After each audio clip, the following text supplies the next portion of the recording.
From Freeman Field, it's game 2 of the 3-game set between Liberty League foes Ithaca College and St. Lawrence. The St. Lawrence Saints enter this one at 5-5 and 0-1 in Liberty League play, as the Ithaca College Bombers enter this one at 11-8 and 3-1 in Liberty League play. Kyle Lambert on the mound for the Ithaca Bombers and Cam. It was a blowout win yesterday for the Bombers in game 1 of this series at Falcon Park, 16-2. 3 errors, 7 hits batsmen, 6 walks allowed by the Saints. And 6 RBIs for Garrett Callahan. The first thing that we said when we got up here, Eli, is the wind blowing out towards the outfield, exactly what you want as a hitter on a day like this. So that could definitely be helpful to the Bomber bats. But the St. Lawrence offense as a whole is going to need everything that they can get today with that wind, with Kyle Lambert on the mound for the Bombers. With the wind, but with Kyle Lambert on the mound, perhaps more importantly, reigning Liberty League Pitcher of the Year, reigning all-region member and member of the first team all-conference in the Liberty League. Lambert has a 2.03 ERA through 5 starts this season,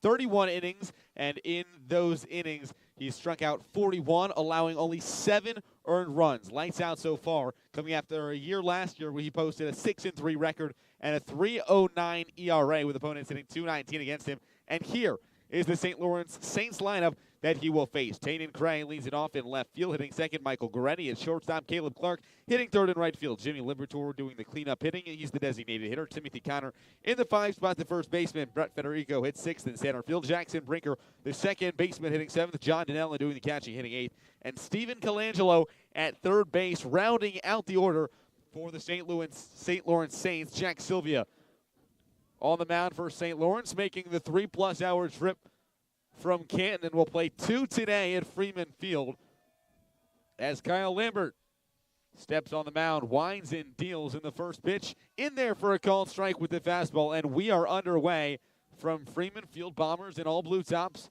with Ithaca in white lettering across the chest. And the 0-1. Breaking ball up to make it 1-1. White pants for the Bombers, blue hats, St. Lawrence, red tops with Saints in black lettering across the chest, white pants. And the 1-1.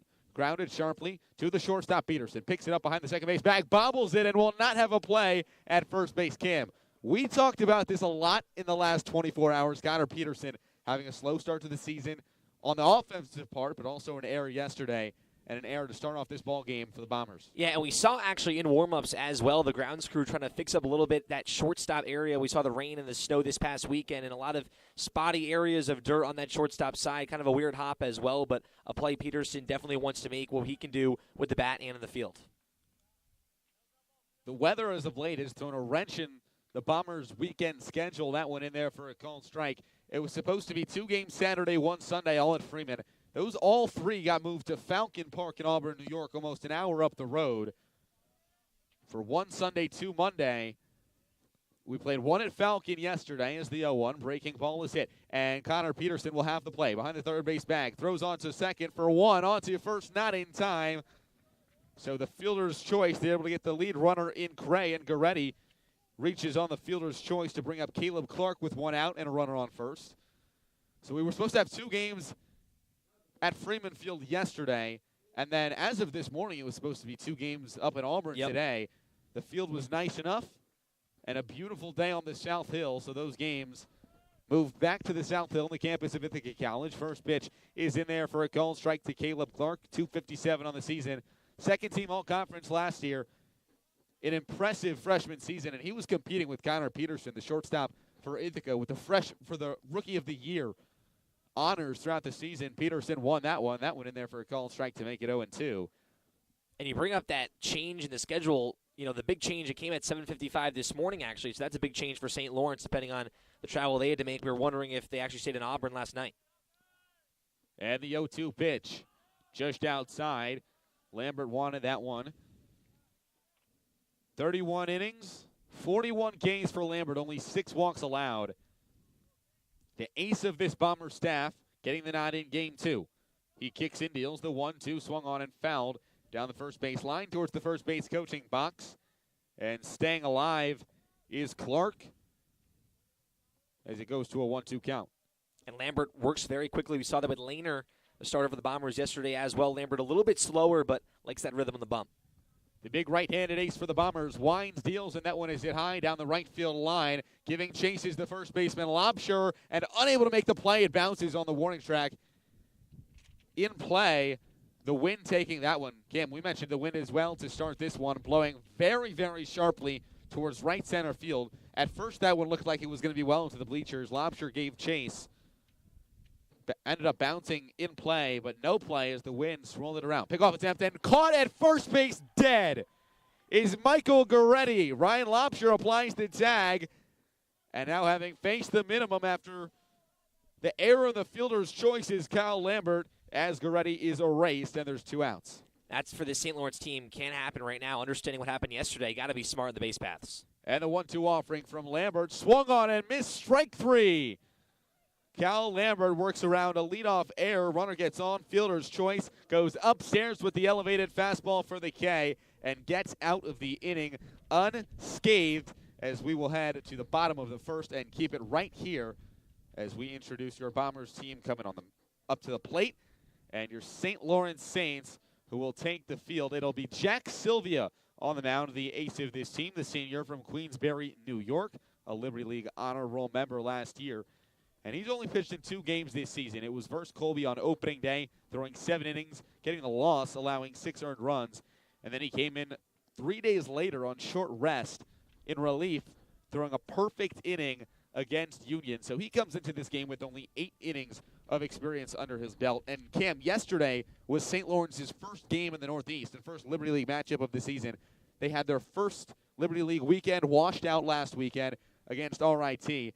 And they'd only played 9 games in Florida. They went down for their spring break trip. They come into this game with 10 games of experience, opposed to Ithaca, who comes into this one with 19, also against much better competition. Yeah, and it makes a big difference as well. And you look at what the Bombers did in their first 9 to 10 games, some struggling at times. Their first 18, they go 10-8. They were at 500, at very close to 500 at one point. So it does play a factor for the St. Lawrence team, but more than anything, Eli, it's that weather. You play that many games in Florida, you come up here, especially the game yesterday, around 35 degrees and a lot of wind at first pitch, a lot better here today on the South Hill, but that definitely does play a factor where you're playing. You go from playing Florida baseball, which really does not get better than that in the month of March, and now you're back up here in April when it almost feels like it's February weather in the baseball world. Here's the lineup that Jack Sylvia will face for your Ithaca Bombers. Batting first is Mike Nada in center field. Leading off, Luis Fabo, the left fielder, hitting second. Garrett Callahan moving up to the 3 spot in right field. Riley Bronny, the second baseman, hitting fourth. Matt Curtis, the freshman, in the 5 spot. Gilmer Ryan doing the catching, hitting sixth. Ryan Lobster hitting seventh at first base. Ethan Rothstein hitting eighth at the third base position. And Connor Peterson, the shortstop, and the sophomore, rounds out the order for the Ithaca Bombers as Mike Nada will dig in. Went 0 for 2 at the plate with 2 walks, 2 runs scored for the Bombers yesterday. A true leadoff hitter, on-base machine, tough to get out. The first pitch he sees, shows bunt, pulls back, and it's low in the dirt for a ball, and it's 0-1 on Nada. And not a big change yet from Colangelo at third base, even Nada showing that bunt.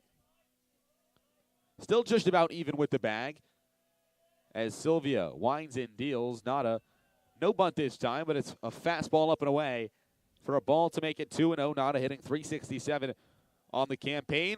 Started his 11th game of the season. We've seen him in a lot of roles, primarily the center fielder of this team.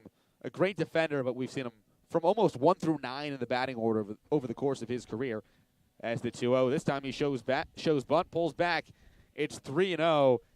And a 3-0 count to Mike Nada, the fastest hitter on this team, the leadoff hitter on this team, and a guy you do not want on base to start this ball game. The 3-0 offering from Sylvia is low and away for ball 4. A 4-pitch walk to Mike Nada to start off this ball game with not on first base Bombers automatically threatening. Yeah, and Nada yesterday walked twice, led off the game with a walk, and scored. So when Nada gets on base, as you mentioned, Eli, he is dangerous in what follows him in this lineup. Speed and power with Fabo, Callahan, and Brody. A dangerous middle of the order kicks off with Luis Fabo. As Fabo checks his swing and a ball in the dirt, makes it 1-0. 5 straight balls to start this ball game. And Cam, after a day yesterday, 7 walks, 7 hit batters by the Saints pitching staff. Tough day. Tough day yesterday. You got to worry about it with 5 straight balls to start this ball game. Creeps into your head. Sylvia checks the runner first, comes home, fastball well outside. Danellen behind the plate, smothers it. It's Cray, Federico, Clark left to right in the outfield. Colangelo at third, Goretti at short, Brinker at second. Timothy Connor at first base. And John Danellen behind the plate for St. Lawrence. Is 6 straight balls to start this ball game. It's a 2-and-out count to Fabo. Sylvia winds, deals fastball in there for a called strike. Fabo leading the Liberty League with 35 hits, putting together quite an impressive campaign to start his junior campaign for Bomber Blue. The 2-1 offering. Nada goes as that one is fouled off the facing the Bomber dugout on the third base side to even it up at 2, and Nada trots his way back to first base. And you look at this St. Lawrence team, Eli. You mentioned Fabo, what he's doing in his junior season, what he was able to do last year, but the St. Lawrence team, the experience these freshmen are getting, a guy that we saw yesterday in Cantino and then Sylvia as well. A lot of tough spots for first years. The first 3 pitchers yesterday collectively had 10 innings of collegiate experience as called strike 3. Fabo gets rung up on the upstairs breaking ball. He gets frozen, goes down looking, and there's 1 out. Still a runner on first for the Bombers here in the bottom of the first as Garrett Callahan digs in. And what a day the Rutgers University transfer had at the plate yesterday. 3 for 4 with 7 RBIs, including a 2-run double, a 2-run homer, sac fly, RBI ground out. What a day at the plate as a pickoff attempt. Nada's back with a dive. And Callahan, too, moving up 1 spot in the lineup at that 4 spot yesterday. And you kind of like this as well for Callahan. It depends on the situation, but I think when you go against more of an ace in Sylvia, you get Callahan earlier in the lineup with more runners on base, make some noise earlier on. Star-studded Bomber lineup. Another pickoff attempt. Nada's back. Now Sylvia deals his first pitch to Callahan, breaking ball outside. Ethan Rothstein's been the 8-hitter for almost every single game this season. He currently has a .417 average, 109.5 OPS. That kind of says Coach Valsente wants to keep him here. You want studs all throughout the order. Even in that 8 spot, runner goes. Fastball upstairs, throw down to second base. It's a high throw, not in time. A stolen base for Mike Nada. And we talked about it as soon as he got on. Nada's a threat to run. We see him turn on the Jets there, take second base, and with 1 out and a 1-1 count, a runner in scoring position for Garrett Callahan. And you love that from Nada as well. Was supposed to steal before, finally gets a second. Nada's first stolen base of the season. He's got a big lead off of second. The 1-1 offering. Callahan shows bunt. He bunts and fouls it back. Cam, not usually do we see Garrett Callahan trying to drop down a bunt. And the third baseman, Delangelo, a little bit back, just beyond even with the bag. Now he's taking a few steps back. A lot of room there on that left side. And you wonder if Nada sees that bunt down, he has that extra jump as well. Big lead for Nada. Breaking ball, check swing, and it's fouled down the left field line. Into the grass and out of play. 1-2 on Callahan. The Rutgers University transfer spent the first 4 seasons of his college baseball career on the South Hill. Back-to-back either shortened or completely wiped away seasons by COVID. Takes his 2 extra years of eligibility. Spending 1 at Rutgers and coming back to the South Hill for another. Not off a second base. And the 1-2 offering from Sylvia. Fastball outside. Evens it up at 2. And the biggest thing for Callahan coming back, and it's what he told Coach Valesente when his career ended, it was against Union in the Liberty League playoffs, and he wanted to come back and revenge that moment and understands the talent of this team, that they got 1 game away from the College World Series last year. He wants to get back to that point and better. Losing to Catholic in the Super Regional Final here at Freeman Field last year as the fastball is roped down the left field line and foul. Bouncing all the way onto the street that runs parallel to campus all the way down from downtown Ithaca to Owego. I have a great question for you. When you turn left, is that kind of how you go back home to, you take your trip You to go Jersey? left. You go left. Take it all the way. You got about 50 minutes on back roads, middle of nowhere. Hit the It's like highway. 28 miles just on that one road. It's a long, long road on this one road. Then you hit the little town of Owego. Yep. Interesting little town. The 2-2 pitch. Breaking ball upstairs. 3-2, 1 out. I always stop at the Dunkin' in Owego. I was just going to say that, and actually, I think that's the only Dunkin' within the it 50 is. miles. And you got to before get a to the coffee highway. for a 4-hour drive, or you're not going to make it. 3-2 to Callahan with 1 out, not off a second. And the payoff pitch, fastball outside, and another walk the second of the inning, this time to the 3-hitter Callahan, as Riley Brody will now dig in with runners on first and second base. And Brody moving from the 3 spot to the 4 spot. Callahan and Brawny flipping spots a little bit, and two lefty power shows in the middle of this Bomber lineup.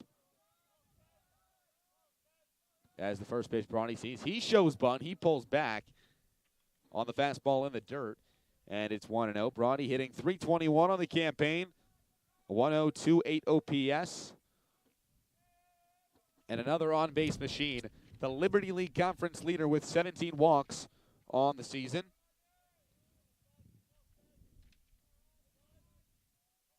As the 1-0 offering, Brawny shows bunt, pulls back. It's a breaking ball, and it's in there for a called strike to make it a 1-1 count. The Bombers trying to potentially drop down quite a lot of bunts, a lot of bunt signs from Coach Valsetti in the third base coach's box, and now it's 1-1. Showing bunt again is Brawny, and that one is fouled back and popped foul into the bleachers. It'll make the stands. Very nice play by a fan behind the dish. Throws it back, almost hits the on-deck batter in the head as he throws it over the fence. I'm not throwing that ball back. I'm going to walk that one over. Just that's keep the balls typically a good choice. You could definitely go wrong in quite a lot of ways when you try to throw it back onto the field. I don't think Coach Valsetti would be happy if you're hitting a player. Almost hit the on-deck batter Matt Curtis in the head, but it's a 1-2 count for Brawny. And the pitch, breaking ball outside, evens it up at 2. The small ball that we've seen even in this first inning on the Bombers side has been interesting. I mean, not necessarily a team that runs a lot or bunts a lot for that matter, but a lot of attempts we saw not a steal second base. As the 2-2 swing and a miss, strike 3. Brawny swings through the inside fastball in the dirt. He's got chasing. The second strikeout of the afternoon and of the inning for Jack Sylvia. And that brings up the freshman, Matt Curtis, with runners on first and second, 2 outs. And Sylvia as a whole, we're seeing here, it's kind of the similar situation last year with this, or last game with this Bombers lineup, working the pitch count of the starter. Even though Sylvia looks a lot better, pitch count is rising. 2 outs. Callahan off a first, not off a second, as that one is roped into deep left field, and it'll one-hop the wall. Easily scoring is Mike Nada. Garrett Callahan gets the wave around third. Now he gets the stop sign, retreats back to third base. Throw not in time. Standing up at second base is Matt Curtis with an RBI double, and the Bombers are on the board. It's 1-0 in the bottom of the first. Matt Curtis only starting his third career collegiate game. Only 9 at-bats of collegiate experience for the freshman entering this series. Comes in, made a splash yesterday at the plate, and gets the fireworks started for the Bombers with the RBI double. Still runners on second and third as Gilmarod digs in. As that one smoked right back at the pitcher, Sylvia. Quick reflexes, picks it up onto first for the out, but not before. 1 run comes across for the Bombers on the RBI double by Matt Curtis, the freshman, getting the Bombers on the board. 1 hit and 2 walks for the Bombers in the bottom of the first. We head to the top of the second. Kyle Lambert back out on the mound. Keep it right here on Bomber Athletics.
And we return in the top of the second inning, 1-0 Bombers after Matt Curtis scores Mike Nada with the RBI double with 2 outs in the bottom of the first. Kyle Lambert back out on the mound. He'll face 4-5-6 rather. Starting with Jimmy Liberatore in the first pitch. Liberatore sees is the breaking ball checked his swing.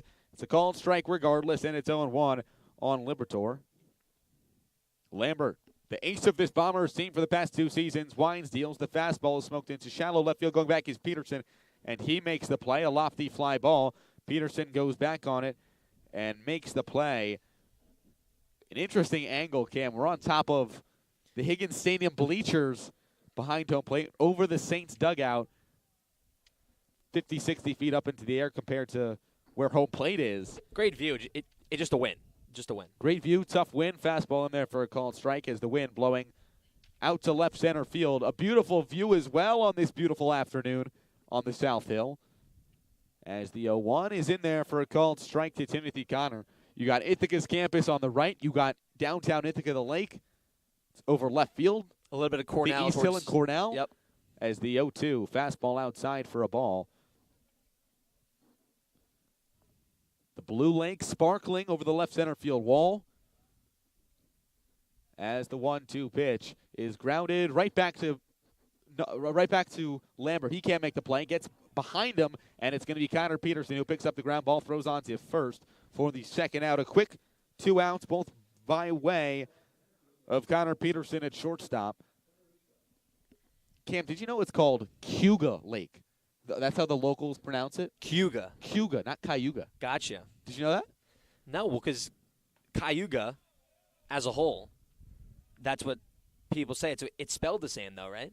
It's the same thing. It's the locals pronounce it Cayuga. The first one is swung on a miss for a call strike with the fastball. The 0-1 in there for a call strike. Fastball outside corner, and so too with 2 outs.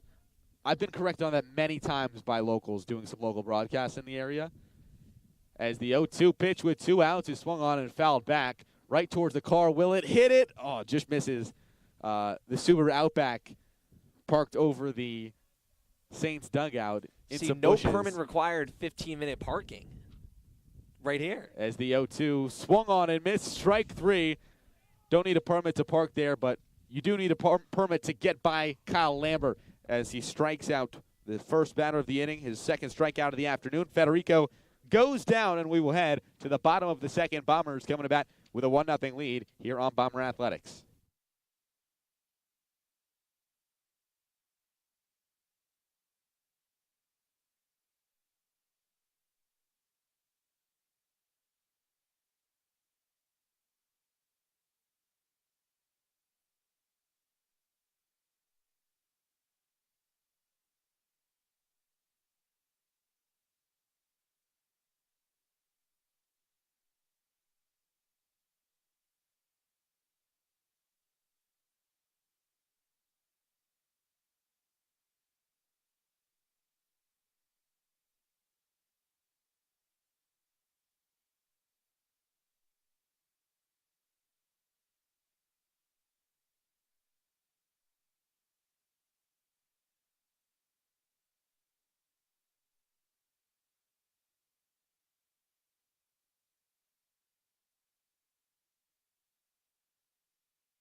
And we return in the bottom of the second inning. Eli Fishman alongside Cam Manna on Bomber Athletics from Freeman Field. It's a 1-0 ball game. Bombers lead 7-8-9 due up for Ithaca. And that'll start with Ryan Lobsher,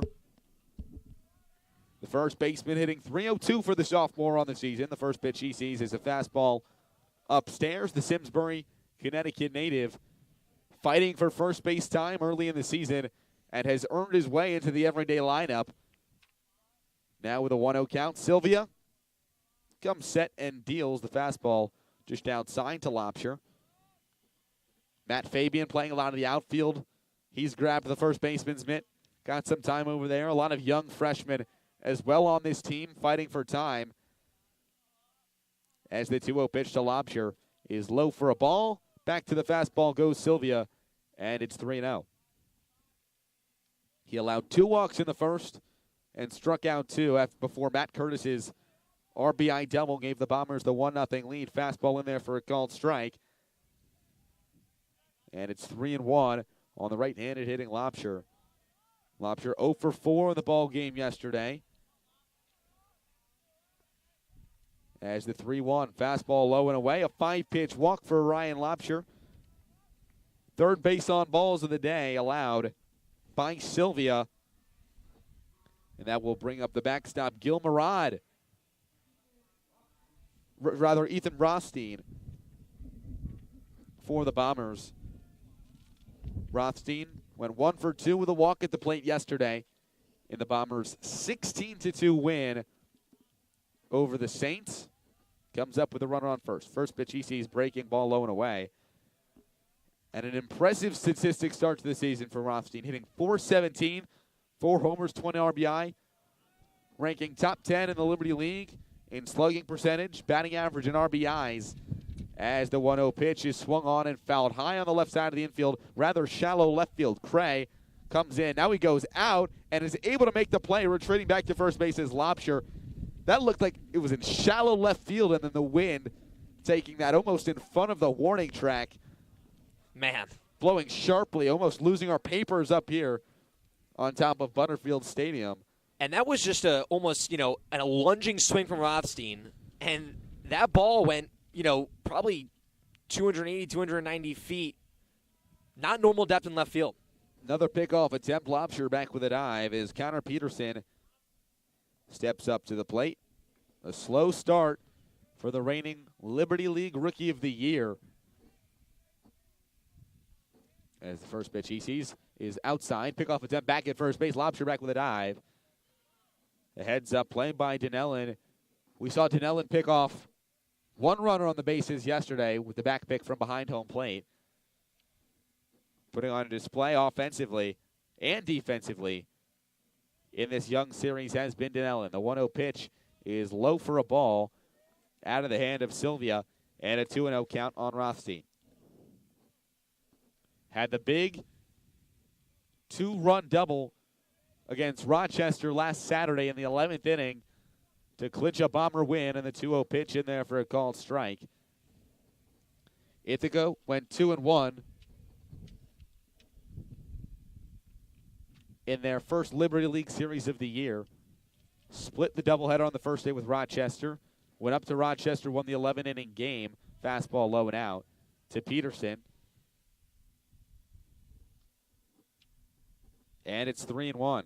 And this is the game for Peterson where you kind of want him to get out of that little hitting slump right here and, go into a longer week, a Wednesday game, then a weekend set against RIT. This is when you kind of want your guys to start to heat up as you get to the mid part of April.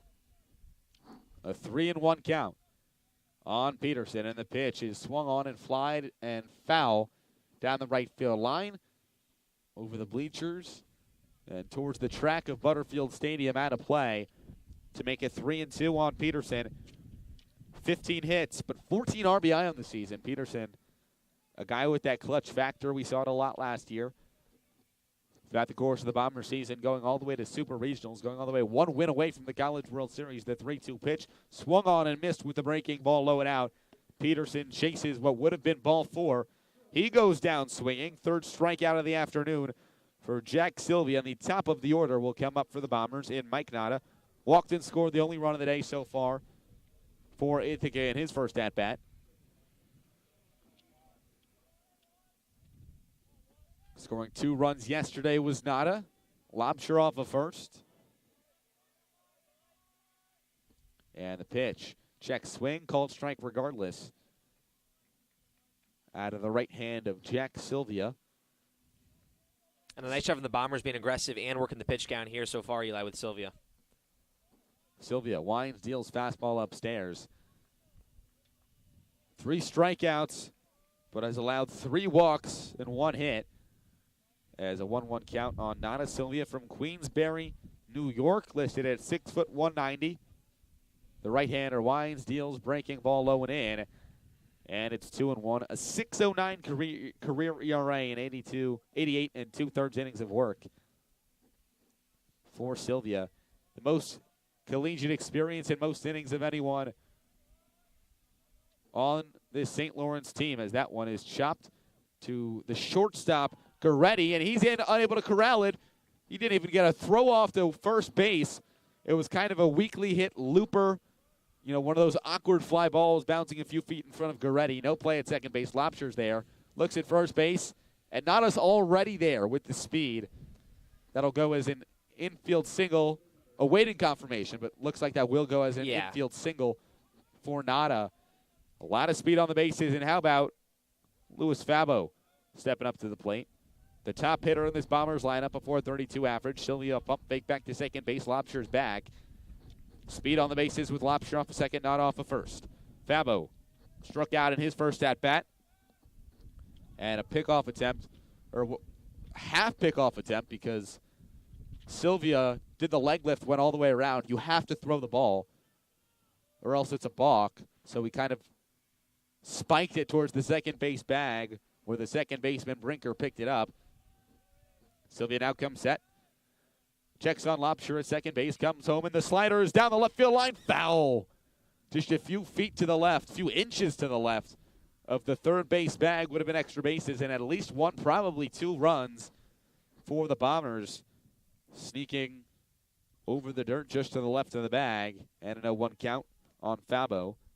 And a long inning so far here for Sylvia as a whole. We talked about that pitch count. He's done a good job so far trying to bear down against really this heart of the order of the Bombers, but as that pitch count rises, that fatigue and the bullpen of St. Lawrence, you wonder the depth they have. Sylvia comes set.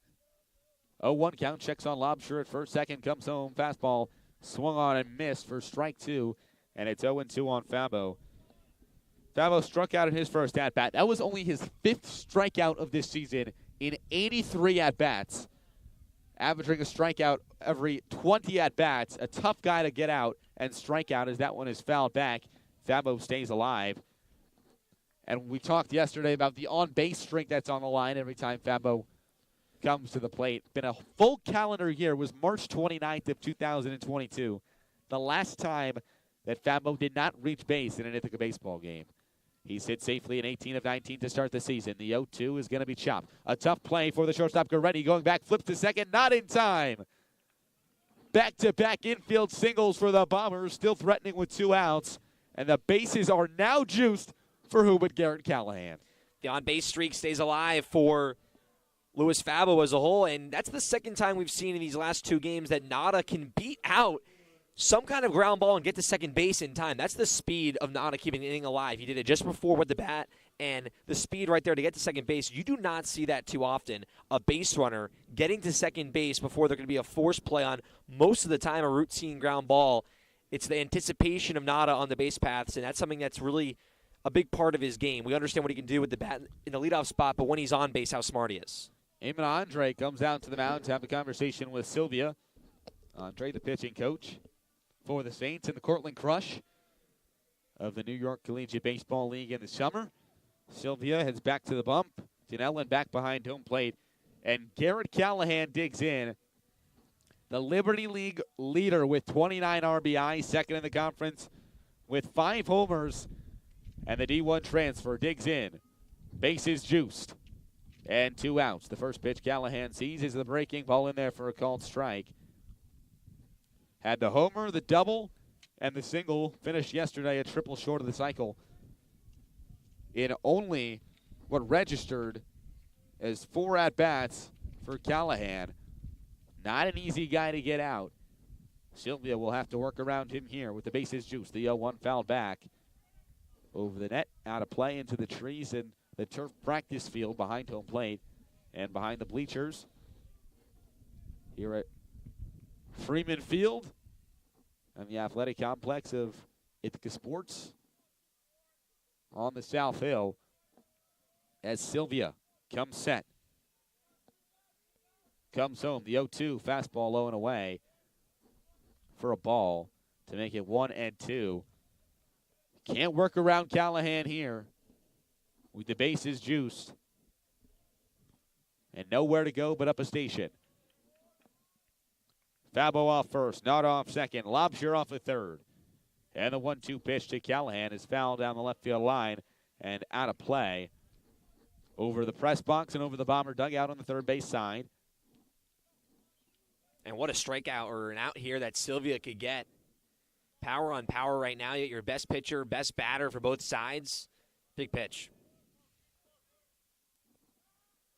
Sylvia shakes his head no a few times, calling off The sign from Dinellen. Comes set. Lobster dancing around at third base. Sylvia comes home the 1-2. And it's grounded foul down the left field line. To the left of the third base bag and in front of Coach Valsette in the coach's box. Callahan fouling off a few tough pitches. Staying alive. Hasn't seen a fastball out of the hand of Sylvia in this at-bat. Wouldn't be surprised if he doesn't see one all at-bat. As Callahan. The D1 transferred. The 1-2. And that one is going to be chopped sharply. The shortstop Goretti throws to second base where skipping over the bag is Brinker. He gets the out. Getting out of a bases loaded 2-out jam is Sylvia. And despite a hit or 2 hits and 1 walk, the bases are left juiced. Nothing working for the Bombers in the bottom of the second inning. We head to the top of the third. A 1-0 game. Bombers lead on Bomber Athletics.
Eli Fishman alongside Cam Manna on Bomber Athletics, a 1-0 game. Bombers lead, leaving the bases loaded in the bottom of the second. We head to the top of the third. Kyle Lambert, first pitch, in there for a call and strike to Jackson Brinker. The 7-hitter in this Saints lineup. Lambert has faced the minimum so far, striking out 2 along the way. And the 0-1 breaking ball low and out for a ball. An impressive season with a 2.2 ERA. For Lambert, the Bombers ace thus far, as he winds and deals the 1-1 pitch low and away to make it 1-2. And quite the season last year, earning Liberty League Pitcher of the Year. As the 2-1 to Brinker, checks his swing. They'll say he did not go, and it's low and away to go 2-1. And domination in the playoffs for Lambert, including against Catholic in Game 1 of the Super Regional, as that one hit sharply. To the second baseman, Bronny picks it up onto first. A strike to Lobsher for the first out. Smooth sailing thus far, still having faced the minimum, is Lambert, as John Dinellen, the backstop and freshman for St. Lawrence, digs in against Catholic in the Super Regional Final, Game 1. 8 innings, 4 hits, no runs, 11 Ks. Dominance. Fastball low and out. Doing that in 135 pitches, Cam. And what we saw from Lambert, too, and we see it this season as well, when he's on the mound, the Bombers usually win games. It's wondering, can the 2s and 3s be consistent? As that one swung on and fouled back. Colin Lehner's done a tremendous job in primarily that 2 role. He pitched Game 1 of the series yesterday as Lambert was bumped to today. Garrett Bell expected to start Game 2 of this doubleheader. The 1-1 slider swung on and missed, fooling Dinellen way out in front on that one, and it goes to 1-2. And that dominance in Game 1 of the Super Regional, as the 1-2 breaking ball outside goes 2-2, came after the worst start of the season for Lambert, which came against Montclair State in the regional semifinal. The 2-2 breaking ball away. And Dinellen has worked the count full. And talking to Coach Valesente about Lambert in that spot, they wanted to throw the race first, and it worked out. You had to win one more game out of those next 2, couldn't get it done. 3-2, 1 out. Swung on and missed, strike 3. chair number 3 on the day for Kyle Lambert as Donnellan goes down swinging. And Colangelo digs in for the first time today. The junior third baseman playing in his 5th game of the season, fighting for playing time at the third base spot. A lot of competition there as the breaking ball in there for a called strike. Colangelo taking advantage of his opportunities. 4 for 13 at the plate. And the 0-1 out of the hand of Lambert. Fastball upstairs against Montclair State for Lambert in the regional semifinal. 9 innings, 5 runs, 9 hits. As the 1-1 in there for a called strike. And in regionals, it was the 2 and 3, Bell and Lehner, that came up clutch for the Bombers. And were able to corral wins, go into super regionals as the 1-2 swung on and fouled back. Staying alive is Colangelo with 2 outs as Lambert looks to remain perfect with a 1-2 count and 2 outs in the top of the 3rd. Lambert deals the breaking ball outside. Colangelo does not chase. Lambert, the only transfer, or one of only 2 transfers on this team. Callahan as well as the 2-2. Fastball. Called strike 3 on the outside corner. Colangelo goes down looking. 4th strikeout of the afternoon for Kyle Lambert. Perfect through 3 innings. We head to the bottom of the 3rd on Bomber Athletics. 1-0. Ithaca still leads.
Riley Brawny digs in for the Bombers. Jack Sylvia back out on the mound for his 3rd inning of work. A 1-0 game as Brawny takes a called strike here in the bottom of the 3rd.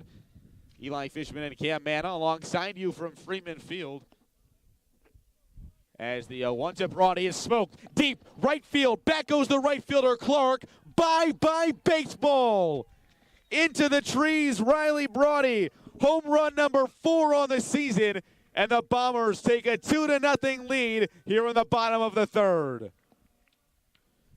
Riley Brawny, a fastball middle up, and smokes it into the trees, almost onto the street. And a big lead for the Bombers here in Game 2 of a crucial Liberty League set versus St. Lawrence. No doubt about that one. He watched it fly the whole entire way. The wind playing a factor right there. Man, what a shot from Brawny. Matt Curtis digs in, takes a called strike. And you talk about that power in the middle of this lineup. Fabo, Callahan, Brawny. Doesn't get much better than that. 2 through 4 as Curtis ropes one. Deep left field. Cray goes back at a 1-hop the wall. Curtis around first, on to second, and he's in there standing up. The 2nd hit of the day for Matt Curtis is a stand-up double with no outs, and after Brawny's solo moonshot There's a runner on second base in scoring position. Bombers still threatening with no outs as Gil Murad digs in. Sylvia had only allowed 2 hits, one of them being an infield single before this inning. As the fastball in there for a called strike to Murad, who grounded out a sharp ground ball back to Sylvia in his first at-bat.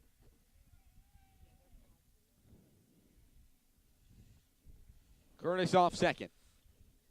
And the pitch swung on and missed, breaking ball in the dirt.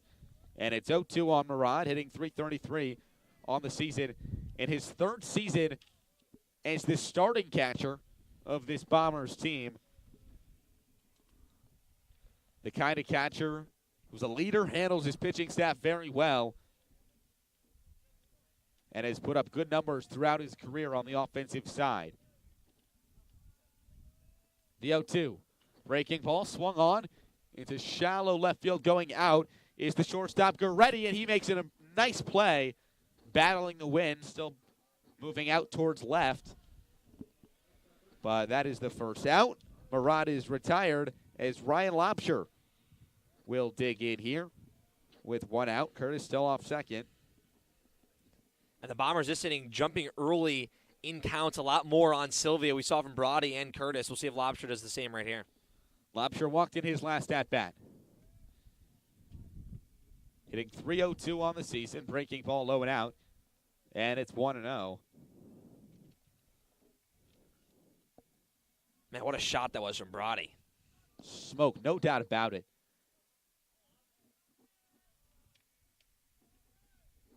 (1-0). Pitch from Sylvia, breaking ball in there for a called strike. And a lot of this Bombers team, especially towards the middle of the order, you look at a guy like Brody, Fabo. Coach Valseni clearly looks to develop weight room guys. 100%. That's the kind of guy Brody is. The muscular second baseman, a lot of pop, as we saw there. Quick bat speed as Lobsher fouls one back.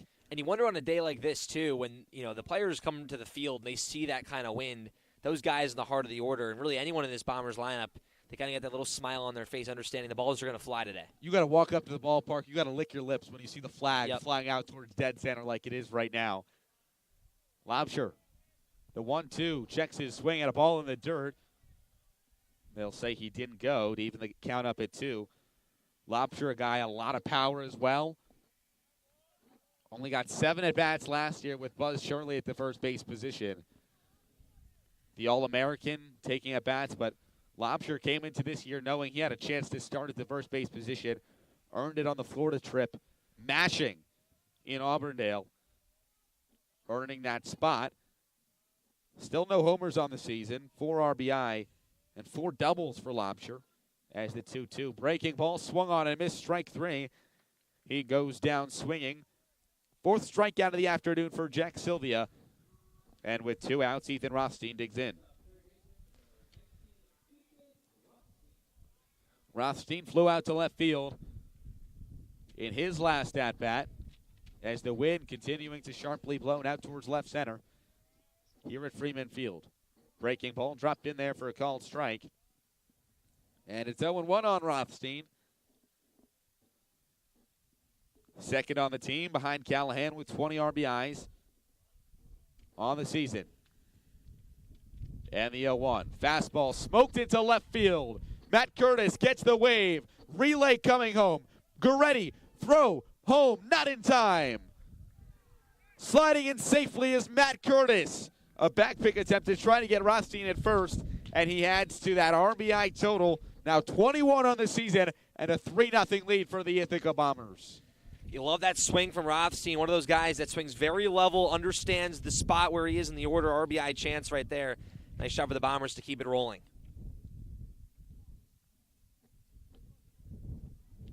Curtis 2 for 2 on the day. Pickoff attempt. Back with a dive. Counting for 2 of the 3 Bombers runs with the RBI double in the first. And then the double coming around to score on Rothstein's base hit. As Connor Peterson digs in. He bunts and fouls it back. Unable to get that one down as the third baseman, Colangelo, playing way back. taking a few steps in now, but he was almost 10 feet behind the bag before that pitch was thrown. And the 0-1 from Sylvia. Breaking ball dropped in there for a called strike. Peterson struck out swinging in his first at-bat. Looking to break out of that slump is the sophomore shortstop for the Bombers. The 0-2. Fastball upstairs, swung on and missed, strike 3. 5th strikeout of the afternoon, 2nd of the inning for Jack Sylvia, but not before 2 runs come across. 1 on the mammoth leadoff homer by Riley Brody, and 1 on the RBI base hit by Ethan Rothstein, bringing in Matt Curtis. It's a 3-0 ball game. Bombers lead as we head to the top of the 4th here on Bomber Athletics.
It's been up 9. It's been 9 up, 9 down for Kyle Lambert as the first pitch is a breaking ball upstairs to Cray, who reached on an error his last at-bat.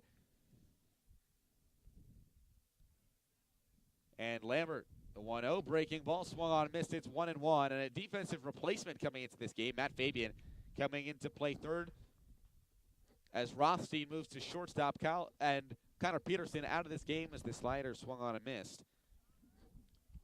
To go up 1-2. Peterson striking out in his first 2 at-bats. Struggles at the plate. And an error in this ball game as well. Fastball upstairs. He's out. So a 2-2 count on Cray. And the 2-2. Slider outside. And Cray, the leadoff hitter, has worked the count full. Worked a good at-bat against Lambert in his first at-bat before reaching on the Peterson error. 3-2. Fastball swung on, foul back. Goes elevated fastball. Cray 0 for 3 with 2 walks in the ball game yesterday, and that 16-2 blowout in favor of the Bombers. The 3-2. Swung on and missed, strike 3. Strikeout number 6 on the day for Kyle Lambert, and he's mowing down on this St. Lawrence Saints offense. Great pitches as well, and, the confidence from Lambert to go to a fastball right down the dish with, the leadoff hitter in the lineup there and Cray. Lambert understands all his pitches and has really the confidence to throw them in any part of a count. And that one chopped foul down the third base side off the bat of Goretti. Reached on a fielder's choice. His last at-bat, hitting .241 on the season, is the grad student. Such a young St. Lawrence team. I know we touched on that yesterday. Goretti, the grad student, Libertor, the senior. Everyone else, freshman, sophomore, junior, in the St. Lawrence lineup. That one hit sharply. Third base, Rothstein dives. Second base, or shortstop rather. Rothstein dives, and that one gets away from the left fielder Fabo, but he's able to quickly pick it up after bobbling it and throw it back in. And the first hit of the day for the St. Lawrence Saints is off the bat of Goretti, as Caleb Clark will dig in for St. Lawrence. And I mentioned, such a young team. 15 freshmen for the Saints, as that went outside for a ball to Caleb Clark. And Caleb Clark himself, quite the interesting story. playing football his freshman year at St. Lawrence. The 0-1, foul down the right field line, out of play. His head football coach in high school was 11-year NFL center for the Baltimore Ravens, Michael Flynn. Also spending some time on the practice squads of the Patriots, Bucks, and Jaguars. A conference champion on the gridiron in high school as the 1-1, breaking ball low and away. Clark came in, immediately knocked on the door of the starting position in the outfield. Had a few seniors in front of him, worked his way by the end of the fall into that starting rotation of outfielders. Fastball outside corner makes it 2-2. And then all Liberty League team nod, hit .367 his freshman year with a 1.017 OPS. K'd only 9 times in 29 games. As the fastball outside corner called strike 3. Strikeout number 7 on the afternoon for Kyle Lambert. Clark goes down looking, and Jimmy Liberatore will dig in. Flew out to shallow left field in his last at-bat. Was 0 for 4 on the day yesterday in Auburn. First pitch, Liberatore sees. Breaking ball outside. A great start for Colin Lehner yesterday, who got the win. As that one fouled in front of the third base coaching box. Coming and making the play is Matt Fabian. And the side is retired. One gets on via the hit. Guaretti breaks up the streak of 9 up, 9 down. 2 strikeouts, nothing else working for St. Lawrence as we head to the bottom of the 4th on Bomber Athletics.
Jack Sylvia back out on the mound for his 4th inning of work, a 3-0 Bomber lead as Mike Nada digs in 1 for 1 on the afternoon with a walk, a run scored, and a base hit in his last at-bat. Fastball chopped to the first baseman, Brinker, and he flips onto first base, and not in time. Sylvia was covering the bag, but the speedy Nada, how about 2 infield singles? And that's why he's in the leadoff spot. Speed, just the littlest of a chopper to first base can get you on first base. You hear a lot of the time from coaches when you're younger, just put the ball in play, but that's very true for Northeast baseball this time of year. Put the ball in play, good things happen, especially with the speed from Nada. And the first pitch. Runner goes, throw onto second base, no throw. It'll be a called strike on Fabo, but the second stolen base of the afternoon for Nada. And Fabo now with a runner in scoring position. Already 18 RBIs on the season, 19 games played for the Bombers. Fabo has hit safely in 18 of those 19 and reached in all 19. The 0-1, fastball inside. And you love the first pitch stealing as well from Nada, kind of the unexpected right there. Last time he was on, he stole via the second batter in the lineup when he was on base right there, just being the aggressor. Pick-off attempt. Nada back with a dive. A quick pick-off, a good pick-off. Brinker, the second baseman, covering.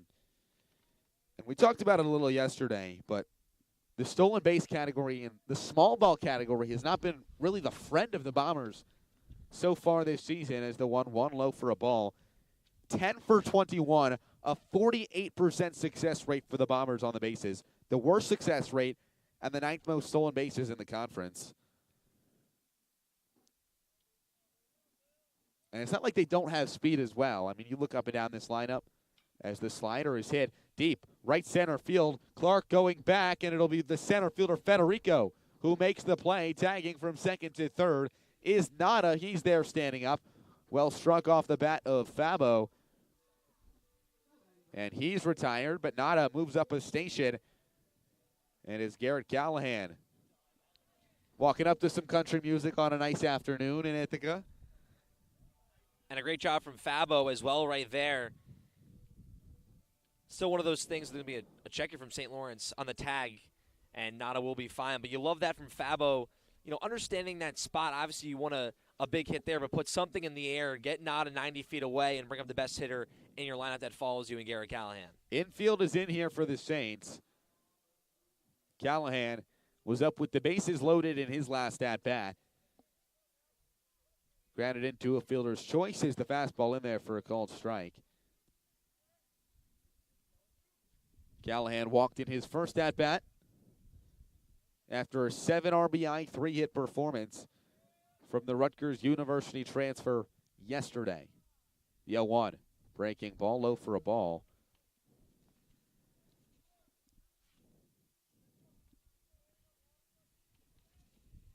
Callahan, after a tremendous year at the plate last year in the Big Ten, hitting .258 with 2 homers for the Scarlet Knights, coming back to the South Hill.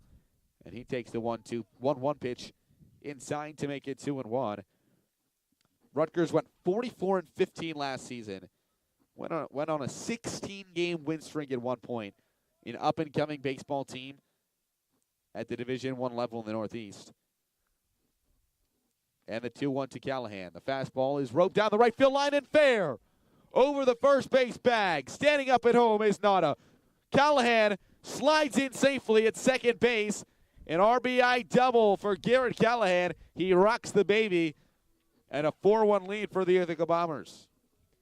Great swing from Callahan. Middle end fastball, smokes it down the line. The RBI machine once again. 6 yesterday, now notching 1 right there. And a nice job by the Bombers. That's what they love to do. Nada gets on. He steals a bag, moves 90 feet away. Callahan finishes the job. But, really just picture perfect for this Bombers offense. Now Riley Brody, the moonshot over the right field fence in his last at-bat. Slider in there for a called strike. First homer of the day was Brody's for the Bombers. The 16th homer for this Bombers team on the season. The slider in there again for the called strike.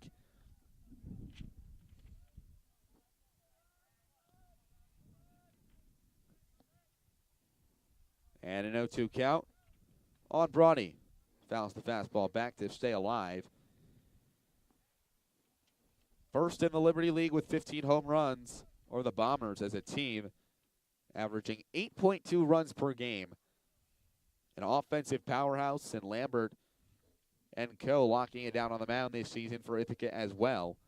The 0-2. Breaking ball, chopped weakly and in fair territory. A foul ball make play is going to be made by the third baseman Colangelo behind the third base coach's box on the fly ball. A foul out off the bat of Brody. That one just off the end of the bat. And Matt Curtis will dig in. 2 for 2 on the day with 2 doubles. An RBI in his first at-bat, scored a run in his second. Up with 2 outs and a runner on second, and Garrett Callahan. Fastball upstairs. And it's 1-0. Curtis, the freshman, working his way into this Bomber lineup. The designated hitter for the first 2 games of this series. As the 1-0 swung on, fouled back into the parking lot, bouncing off the Sriracha Arts building here in Ithaca on the campus of IC. A 1 1 count on Curtis. He ropes that one. Deep center fielder, shallow center field. Coming in, and that one will bounce. Garrett Callahan comes home, and an RBI single for Matt Curtis, his 3rd hit of the game. Callahan comes in to score, and it's a 5-0 ball game. Ithaca leads. Nice job. Bombers just putting the ball in play, letting good things happen. St. Lawrence defense struggling.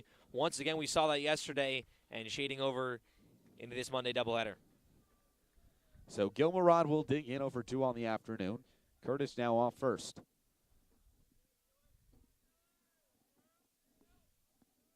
And Sylvia's pitch, fastball low and away for a ball.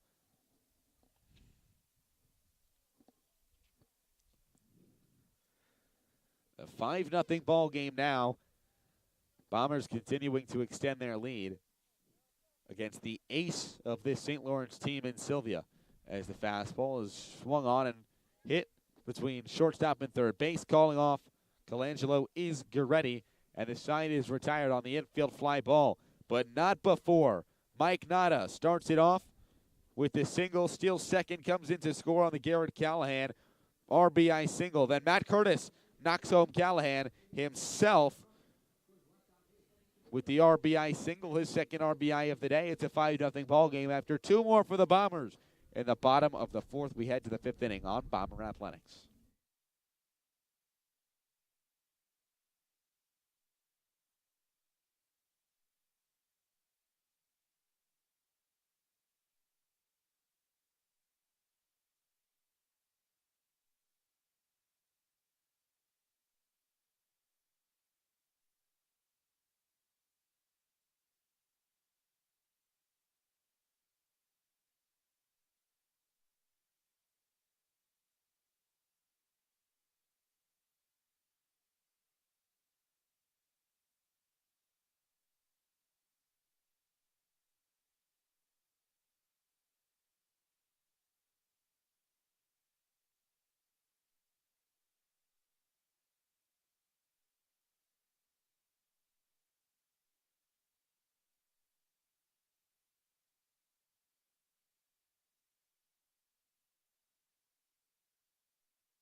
Kyle Lambert's been lights out. He's back onto the mound, having only allowed 1 hit through 4 innings of work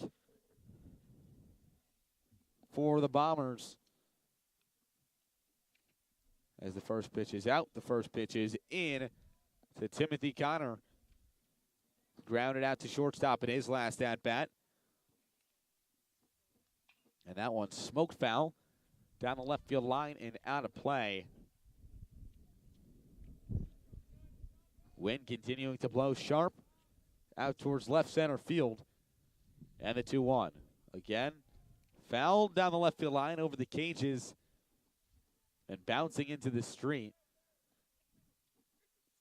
Rolling all the way down the hill. You could drop a ball on that street and have it roll all the way to downtown. As that one chopped sharply to the first baseman, Lobsher. Tosses it over to Lambert for the first out as Connor is retired. And you just love this, what's working out here for the Bombers. And Lambert now getting comfortable on the mound even more, knowing he has the 5-run cushion. The offense always backing him up, but the offense feels comfortable knowing they got Lambert on the bump. Anytime you got Kyle Lambert on the mound, you got to feel comfortable as an offense. Is the first pitch in there for a called strike to Federico, who struck out in his first at-bat. 7 Ks for Kyle Lambert. Through 4 1/3, a wave and a miss at the breaking ball. And Federico now down 0-2. And no walks allowed for Lambert. First pitch strikes. So important. He pounds the zone always as the 0-2 is fouled back and out of play. We're at a little bit of a good angle on the broadcaster bucket list as to catch a foul ball. Up here, that's... I feel like it would be a little bit... I mean, we're not in a bad spot. A ball's not getting up here. Why not? Foul ball straight back like this on this angle? From a right-handed hitter, I think so. There's no screen in the way. It would have to be hit hard. There's the 1-2, waved at it, missed, strike 3. Another strikeout for Kyle Lambert, continuing to mow down the Saints hitters. Federico goes down swinging, 2 quick outs, and Jackson Brinker will dig in. Lambert having only faced 1 over the minimum. And the breaking ball low and away. Makes it 1-0.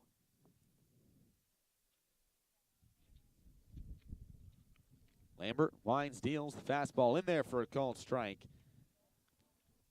Confidence on the mound. Steps back on the white rubber. Winds in, deals. Swung on and missed, strike 2. Back to the fastball goes Lambert. Dialing it up to the upper 80s. Has popped the 90 on the radar gun before. As the 1-2. Fastball hits sharply off Lambert. Not sure where that was off of, but it bounces into center field. Maybe it got a little bit of glove. It looked like it might have from this angle. But he's fine. Shakes it off. It just smacked off his glove. A laser glove. back in the middle. Tough to tell from up here. At first I thought it got him, grazed his shoulder before bouncing into center field. Second hit of the day for the Saints. First for Brinker is John Dinellin. Digs in with 2 outs and a runner on first. Breaking ball low and away. Murad keeps it in front. The job that Gil Murad has done behind the plate as well this series and this season for the Bombers. Keeps a lot of balls in front. Cannon for an arm behind the plate. And the 1-0 swung on and missed back to the fastball.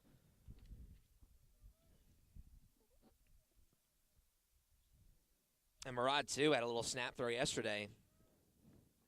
He's done that a few times this season. 1-1. Fastball, outer half, back pick, and gets away from the first baseman, Lobsher. On to second base is Brinker, and he gets up there standing up. So the ball gets away from Lobsher at first base. On the back pick is up by Murad, just as you said. And now we're runner in scoring position. First runner past first base for Saints today. And the 2-1. Breaking ball, swung on and missed. And now Lambert, 1 strike away from getting out of it with a 2-2 count. The biggest jam he's been in all ball game, a runner on second base. 2-2. 2 outs, the pitch, breaking ball, hit high and deep into center field. Nada going back, and he will not get there. It'll one-hop the wall. In at home, standing up is Jackson Brinker. Around second is Dinellin. On his way to third, he slides in safely. John Dinellin, the RBI triple, puts the Saints on the board, cutting the deficit to 4 runs and still threatening with a runner 90 feet away and 2 outs. Great swing from Dinellin. First good swing we've seen him really take in this series. And Nada just going back once again, that win, letting the ball fly. Nada playing way in with Dinellin at the plate as Colangelo digs in, fastball outside. First run and the 3rd hit Lambert has allowed today. As the 1-0, fastball outside, Murad smothers it, keeps it in front. So the count 2-0, back-to-back balls to Colangelo, who struck out in his last at-bat after Dinellin's triple. Fastball on the outer half called strike. And it's 2-1.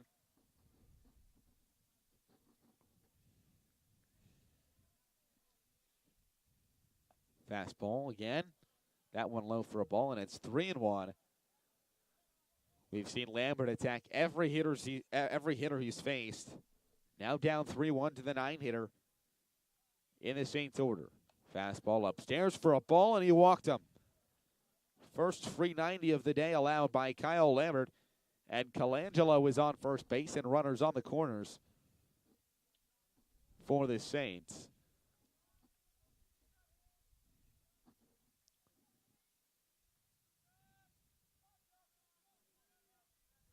threatening here. With 2 runners on in the top of the order. Tynan Cray digs in. First pitch he sees in there for a call strike. Cray grounded into an error his first at bat. Struck out swinging in his second in the 4th. Breaking ball outside. Makes it 1-1 on Cray. The freshman at the top of the order. Dinellen and Cray, the 2 freshmen in this young Saints lineup, as that one is roped into shallow right field. It'll drop fair. Dinellen scores easily. On to second base is Cray. Play at second, not in time. Standing up at third base is Colangelo. An RBI hustle double for Tynan Cray. And the Saints cut the deficit to 3 runs as Dinellen comes home. The aggressive base running here for the Saints is what's keeping this inning alive. Both runners advancing an aggressive play. St. Lawrence looking for more right here. Goretti with the first hit of this ball game. Is that one a fastball upstairs? Coming home is Colangelo, and he scores. Moving up a station is Cray, and 3 runs for the St. Lawrence Saints in the top of the 5th, and it's a 5-3 ball game. They've cut the deficit. Still a runner 90 feet away. Probably the first ball all game that got to the backstop out of the hand of Lambert. And it comes with the first runner on third of the ball game. Fastball low. So it's 2-0 now. And quickly action in the Bomber bullpen. Fastball swung on, fouled back to make it 2-1. Cray, the wind helping him out a little bit as well with that bloop single in shallow right field.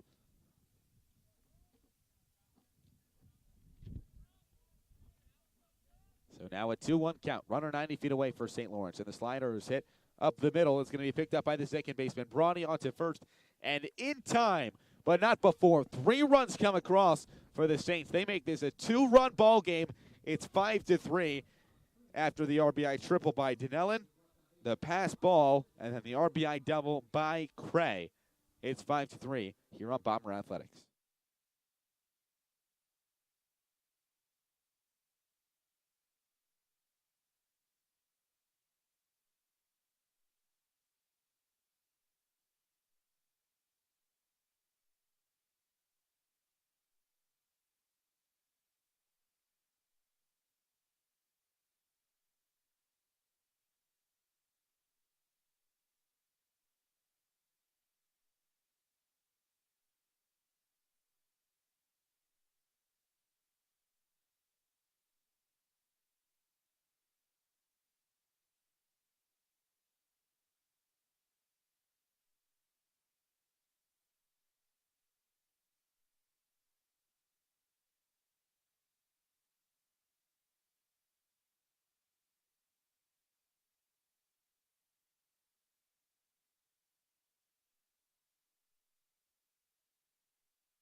Jack Sylvia back out onto the mound here in the bottom of the 5th. A 5-3 ball game. Saints getting on the board and plating 3 in the top of the frame. The RBI triple by Dinellen. Colangelo scores on the wild pitch. And then Tynan Cray with the RBI double as Ryan Lobsher digs in. Takes an off-speed pitch upstairs. Lobsher 0 for 1 on the day with a walk and a strikeout. As Sylvia comes home. And that one is hit high into deep left field. Cray battling the sun, going back on the warning track, and it'll bounce off the base of the wall or over the wall. Ryan Lobsher, bye-bye baseball. A solo shot for Lobsher, the first of his collegiate career. A wind-aided solo bomb That one just going over the left field fence. Cray looked like he initially had it, just kept on backpedaling. The ball kept on soaring, and it's a 6-3 ball game. I thought that ball was off the base of the wall. They were telling Lobster to run. Fastball swung on and fell back by Rothstein. Cam, you can see the baseball. It's right over the fence. So they're saying it bounced off, maybe just. It must have bounced off the yellow. Or those trees that are just leaning, those branches leaning over the wall. It could be. But the baseball's not still in play, I don't think, because the fastball goes to the backstop. It looks like it is. Outside. It must be just on the other side of that fence and underneath. Because I saw it plop down. Saw the baseball. It still looks like it's in play. As the 1-1. Breaking ball upstairs to Rothstein. With an RBI base hit in his last at-bat. Well, it's the first homer of the young career of Ryan Lobsher. Continuing an impressive sophomore campaign. Fastball outside to Rothstein. The second homer of the day for the Bombers. And Cam, we talked about it earlier. You walk up to the ballpark, you see the wind blowing out towards left center field like it is today. You got to lick your lips and want to swing towards the fences a little bit. That one a high fly ball. Carrying over the fence. The 3-1 to Rothstein. Hit sharply to the shortstop. Goretti picks it up onto first. And Rothstein is retired.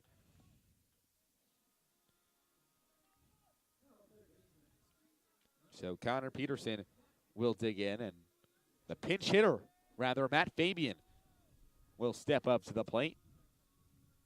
Fabian came in as a defensive replacement in the 7th inning of yesterday's ball game. A 16-2 blowout win in favor of the Bombers. And the first pitch, Fabian sees is smoked into deep right field. Going back is Clark. Now he'll take a few steps in, and he makes the play. A few steps to the left of the foul chalk, and there's 2 outs. So that brings up Mike Nada. 2 stolen bases, 2 infield singles for Nada, who's raced in all 3 plate appearances today. A walk in his first at-bat. And proving why he's a true leadoff hitter with the contact abilities, the patience, and the speed. Breaking ball low and in there for a called strike.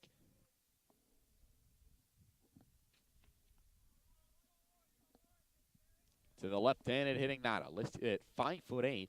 Slider in there for a called strike. Nada quickly down 0-2. And as always with 0-2, you see Nada choke up on the bat, shorten up the swing, and he does not go down without a fight. The 0-2 fastball outside corner, called strike 3. 5th strikeout of the afternoon for Jack Sylvia, but not before Ryan Lobsher, the leadoff solo home run here in the bottom of the 5th inning, gives the Bombers a 6-3 lead as we head to the top of the 6th here on Bomber Athletics.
Caleb Clark steps up for St. Lawrence to lead it off here on the top of the 6th inning. A 6-3 Bomber lead. Lambert's first pitch is fouled behind home plate.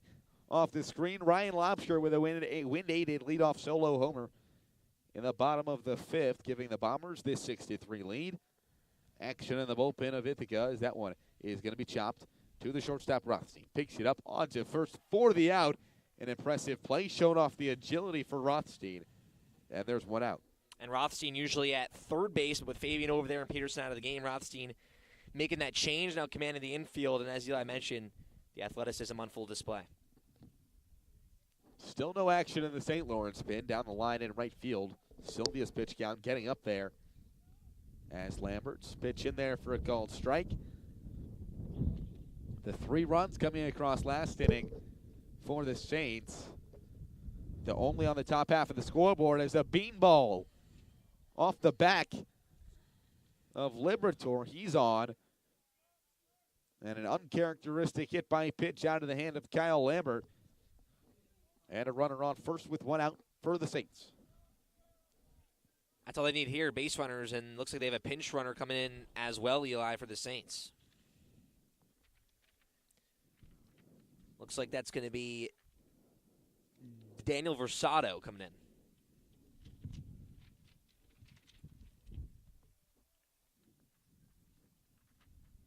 So Versado off of first as Timothy Connor digs in from the left side. Connor hitting .387 with 2 homers and 6 RBI on this season. First pitch, low for a ball.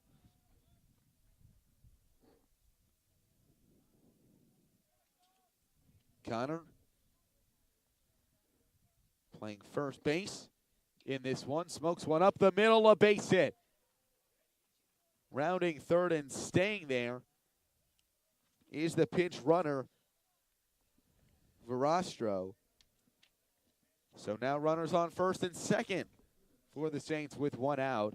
And Gil Murad is going to go have a conversation with his right-handed ace in Lambert, as Federico will come up to the plate, who struck out twice. And it looks like Matt Chase warming up in the Bomber pen. Another right-hander that has a lot of heat behind that fastball. Lambert comes set. Checks the runner at second. Comes home. Showing bunt and bunting. Pick off attempt. Back pick at second base and back in there. Sliding in there safely. Back at second is Verstro. Swung on and missed. And it's 0-2. On Federico. Hitting .333 with a pair of RBIs. Entering today in the 0-2 from Lambert. Breaking ball, swung on and missed. Strike 3. Strikeout number 8 on the afternoon for Kyle Lambert. And there's 2 outs. Lambert's 1 out away from getting out of a runners on first and second jam. And he'll have to get by Jackson Brinker. 1 for 2 on the day. Singled and scored a run in his last at-bat. Lambert winds, deals, breaking ball low.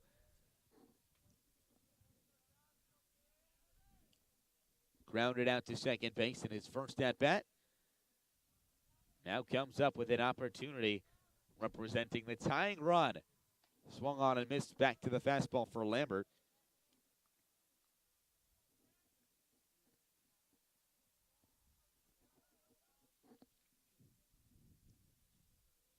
Who comes set.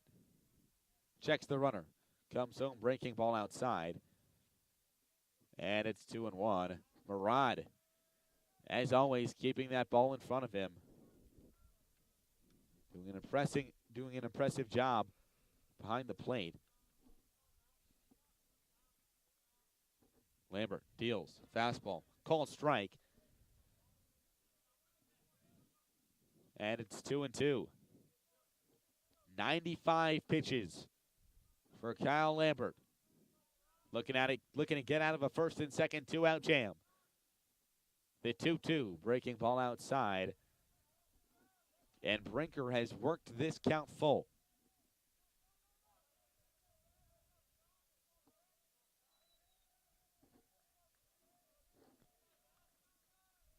(3-2). 2 outs. Runners off first and second. The pitch is lined down the line and fair. Rounding third and coming home is Verastro. Standing up at third base is Connor. And in at second base, standing up is Jackson Brinker with the RBI double. Cutting the deficit to 2 runs, and the tying run is on base for the Saints. That'll bring up John Dinellen, who had the RBI triple in his last at-bat, and it appears that this will be all she wrote for Kyle Lambert. We'll await and see. Coach Valsene comes out to the mound.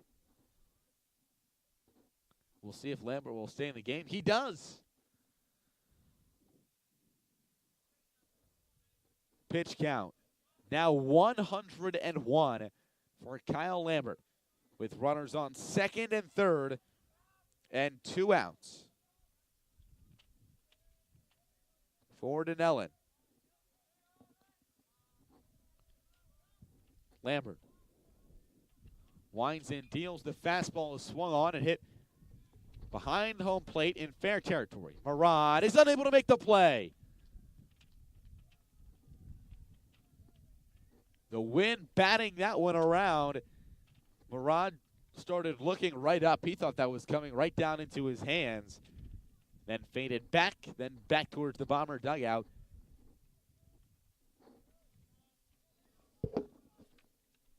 So now Dinellen catches a break, stays alive, takes the fastball outside, and it's 1-1.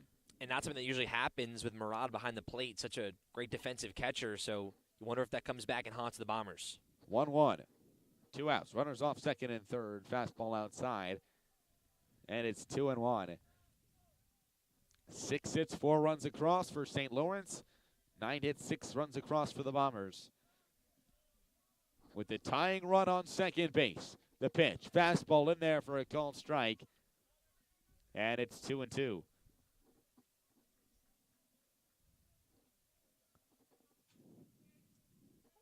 Brinker off the second.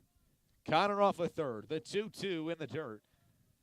And the count has been worked full in the most crucial at-bat of this ball game up to this point. Lambert, a couple of shakes, gives the nod, and the payoff pitch. Looped and over the head of the leaping Rothstein. 1 run in, getting the wave is Jackson Brinker. He's in, standing up. It's a tie ball game. John Dinellen, the 2-run single, and it's 6-6. The third RBI, second and third RBIs of the game for Dinellen. And Coach Valsene is going to take that slow walk out to the mound yet again.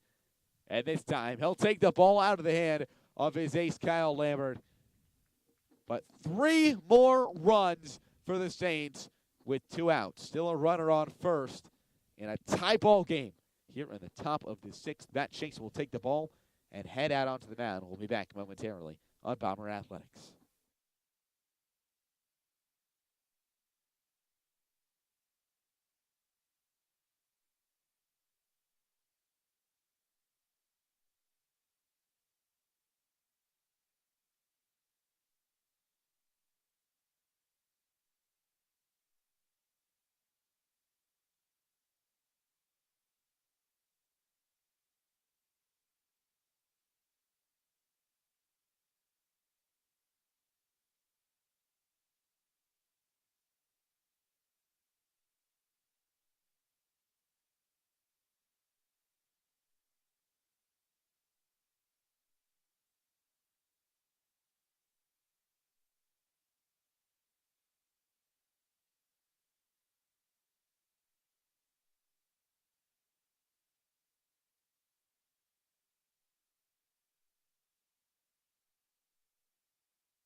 Matt Chase takes the ball, a 7.71 ERA, 9.1 innings for the Bombers with 6 strikeouts and a fastball low to a pinch hitter, Huck Hahn, coming into this one for St. Lawrence. With a runner on first in a tie ball game. Fastball upstairs. Hahn on the season is 2 for 5. Only 5 at-bats entering today. Coming in for Colangelo. And Chase's pitch in there for a called strike. It's 2-1. 3 runs across so far for St. Lawrence. Tying this ball game up at 6. Chase comes set. Deals. Swung on and fouled behind home plate. And it's 2-2. Wind still blowing sharply. Very sharply at that. At Freeman Field. Papers flying everywhere. As the 2-2. That one is fouled back. And out of play. And Huck Hahn to hit here as well. You talk about, what we saw from him yesterday. A pitcher as well for the Saints. And was forced into a big spot on the mound yesterday. Now a big spot with the bat. Pickoff attempted back with a dive. He's Dinellen off of first base. Following his 2-out, 2-run single to tie up this ball game. And the pitch. Breaking ball in the dirt. Makes it 3-2.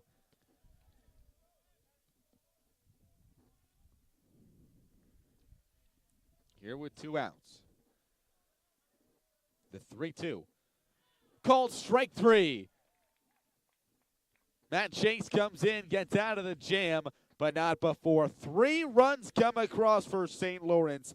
The RBI double by Jackson Brinker, and then the 2-run single by John Dinellen ties this ball game up at 6 as we head to the bottom of the 6th. Bombers coming to change that score as we return on Bombers Radio on Bomber Athletics.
And a new pitcher for the St. Lawrence Saints is Brendan O'Neill. The southpaw comes into this game. The first battle he'll face is Luis Fabo. Fabo takes a fastball in the dirt. Sylvia comes out of this game after allowing 6 runs on 9 hits in 5 innings with 6 strikeouts. A tie ball game between the Bombers and the Saints here in the bottom of the 6th as Fabo takes a called strike. And O'Neill from Upton, Massachusetts, the sophomore, entering this ball game with a 6.38 ERA, fastball in the dirt. And it's 2-1. He's 0-2 in 3 appearances, 5 2/3 of innings, 4 runs allowed, 2 strikeouts. The crafty lefty fouled back by Fabo, and it's 2-2. Fabo, 1 for 3 on the day with a base hit. Coming back in the 2nd inning. And O'Neill's pitch, breaking ball in the dirt, and it's 3-2. Exactly what you want here if you're Ithaca, leadoff base runner, get back in your offensive groove after being in the field for the last 25 minutes. The 3-2. Hit deep. Left center field. Kiss that one goodbye.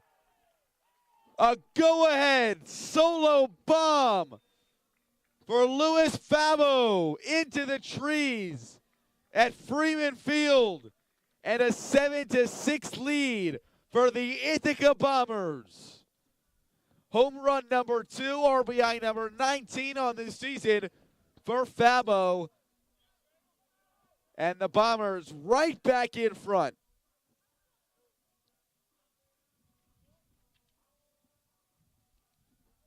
Absolutely smoked. No doubt about it from Fabo. As Garrett Callahan will dig in the southpaw. Deals low for a ball. Fabo with an insane power display from the middle of this Bombers order so far this series. As Callahan checks his swing on the upstairs fastball, he did go. Homers from the 2, 3, and 4 hitters in this Bombers lineup. As the 1-1 to Callahan is fouled back. Off the screen. 10 hits now on the day for the Bombers. Looking to tack on some insurance here. The 1-2. Breaking ball behind Callahan. That one slipping out of the hand of O'Neill. After Fabo's leadoff homer. Callahan now with the count even at 2. The 2-2 pitch. Breaking ball upstairs over his head. And the count now full.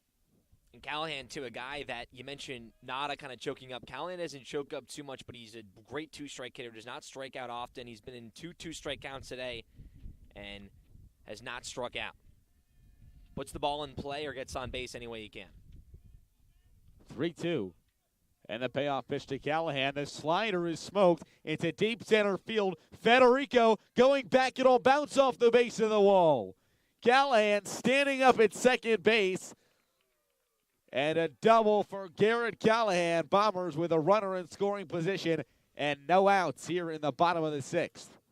Isn't he just a pleasure to watch, Callahan? The way that he just swings the bat. And that one kind of with ease. That's a 3-2 pitch, a little bit of an off-speed. Callahan just waits back, throws his hands, and just laces the ball. The amount of power that he has to not put a full, powerful swing into a pitch and hit it off the center field wall. Obviously, help from the wind, but Callahan's juice, very special. Kind of just a little quick leg stomp. And you're taught to, stay square when you swing a baseball when you're a kid. But Callahan, the way he plants his foot, his toes are almost facing center field. Yep. When he swings that bat, generates a lot of power. Just one of those beautiful, smooth, left-handed swings that, as you said, a pleasure to watch. Callahan's second hit of the day. And that brings up Riley Brody. A homer back in the 3rd. A solo shot. And Brody now bunts, a perfect bunt, just to the right of the pitcher. Throw on to first in time. Brody just caught hustling down the line. Callahan now 90 feet away with 1 out. Brody moves the runner over for Matt Curtis, who's got 3 hits, including 2 doubles and 2 RBIs, a run scored for the freshman. Having a career day in his 5th career game in Bomber Blue. Earning that starting DH spot.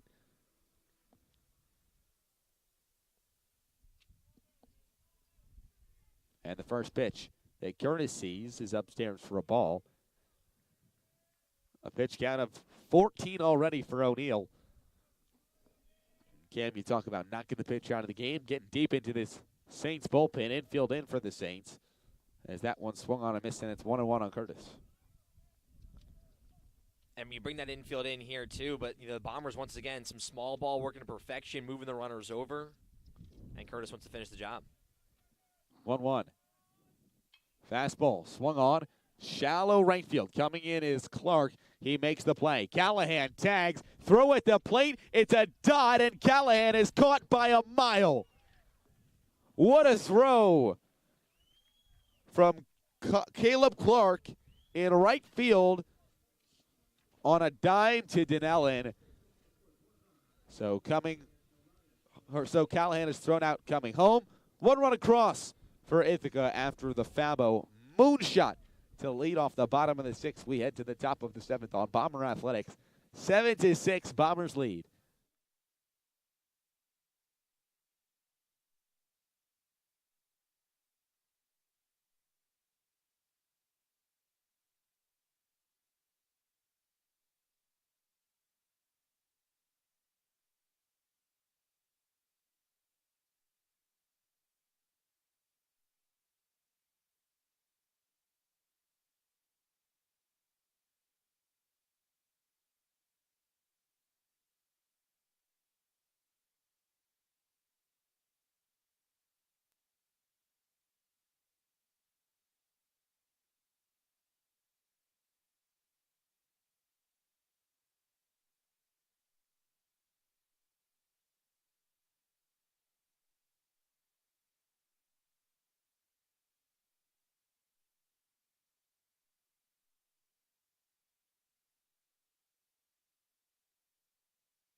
Matt Chase back out on the mound for the Bombers. And that one is chopped foul off the bat of Cray. 1 more run for the Bombers to break the tie. The go-ahead homer by Luis Fabo, giving Ithaca a 7-6 lead. As Chase winds in, deals the fastball, is chopped weakly to Fabian. At third base, the bare hand, he can't come up with it. And likely an infield single for Cray to lead it off here in the top of the 7th inning. The Bombers led by a score of 5-0. But then chipping away were the Saints. 3 in the 5th, 3 in the 6th, tying it up at 6 before Fabo broke the tie with the moonshot in the bottom of the 6th to lead it off. Back with a dive is Cray. And another pickoff attempt by Chase. As Michael Goretti digs in, 1 for 3 on the afternoon. The pitch. Fastball inside. Brushing Goretti off the plate. And it's 1-0. Goretti hitting .241 on the season entering today with 2 RBIs for the grad student. Another pickoff attempt. Crane, the leadoff hitter. Pair of stolen bases on the season. Already garnering the attention of the right-hander Chase, who comes set. Checks on Crane. Comes home. Fastball in there for a called strike. Chase coming in some high-leverage situations for the Bombers so far this season. Out of the bullpen as he checks on the runner again.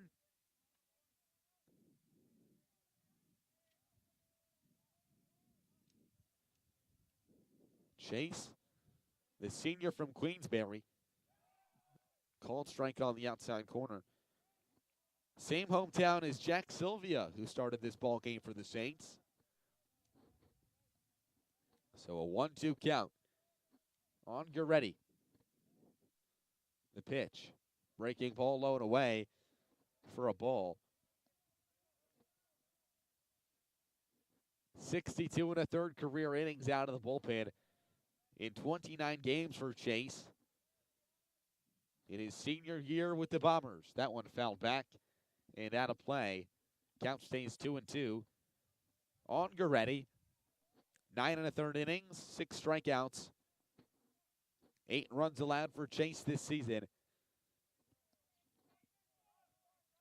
Pickoff attempt again, and back is Cray.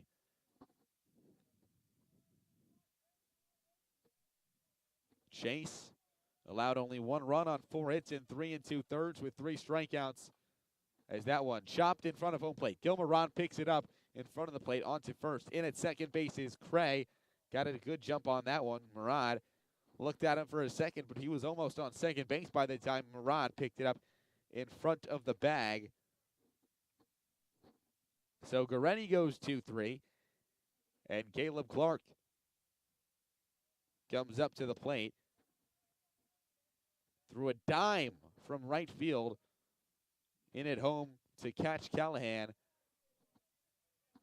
Trying to come home on the base hit to end the bottom of the 6th and keep this a 1-run ball game. Clark, the star sophomore, now up with the runner in scoring position, takes a called strike, and it's 1-1.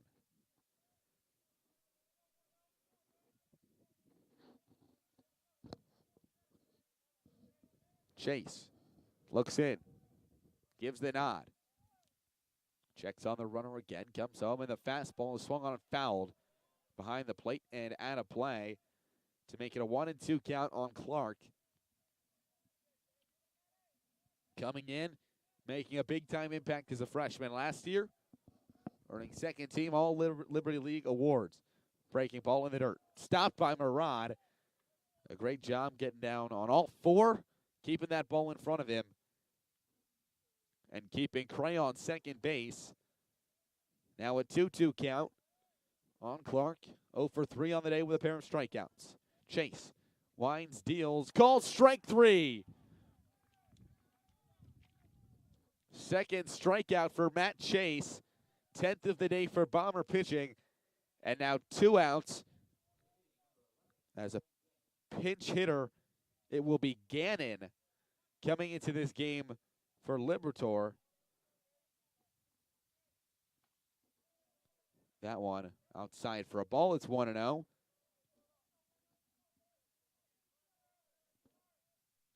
John Gannon, the freshman from Boston, coming in a big situation here with a tying run on second base. In there for a called strike. And it's 1-1. Hitless in his collegiate career. In 6 at-bats is Gannon. The 1-1. Fastball upstairs. Libertor exits the game 0 for 2. Was hit by a pitch and scored in the 6th. And now Gannon looking to make up for lost ground. The 2-1. Fastball outside corner, called strike.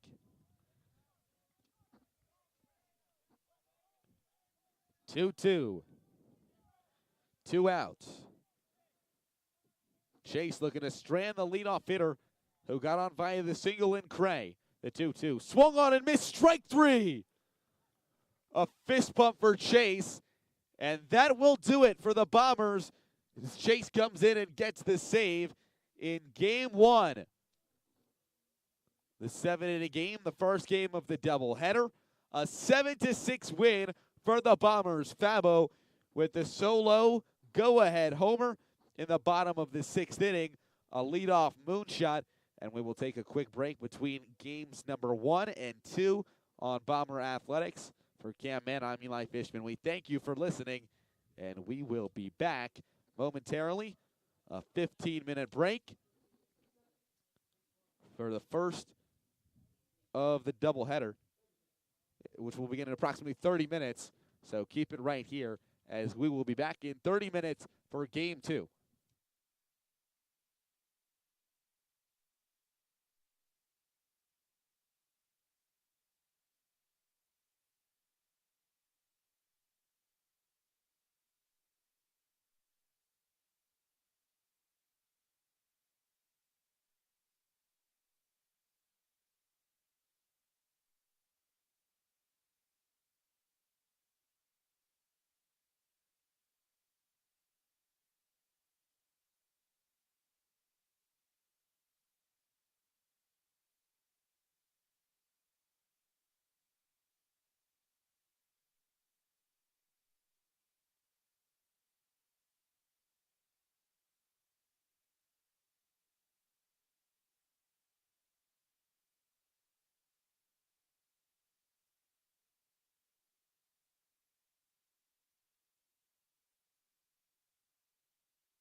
We return to Freeman Field on the South Hill for game number 3 of this 3-game set between the Ithaca Bombers and the St. Lawrence Saints.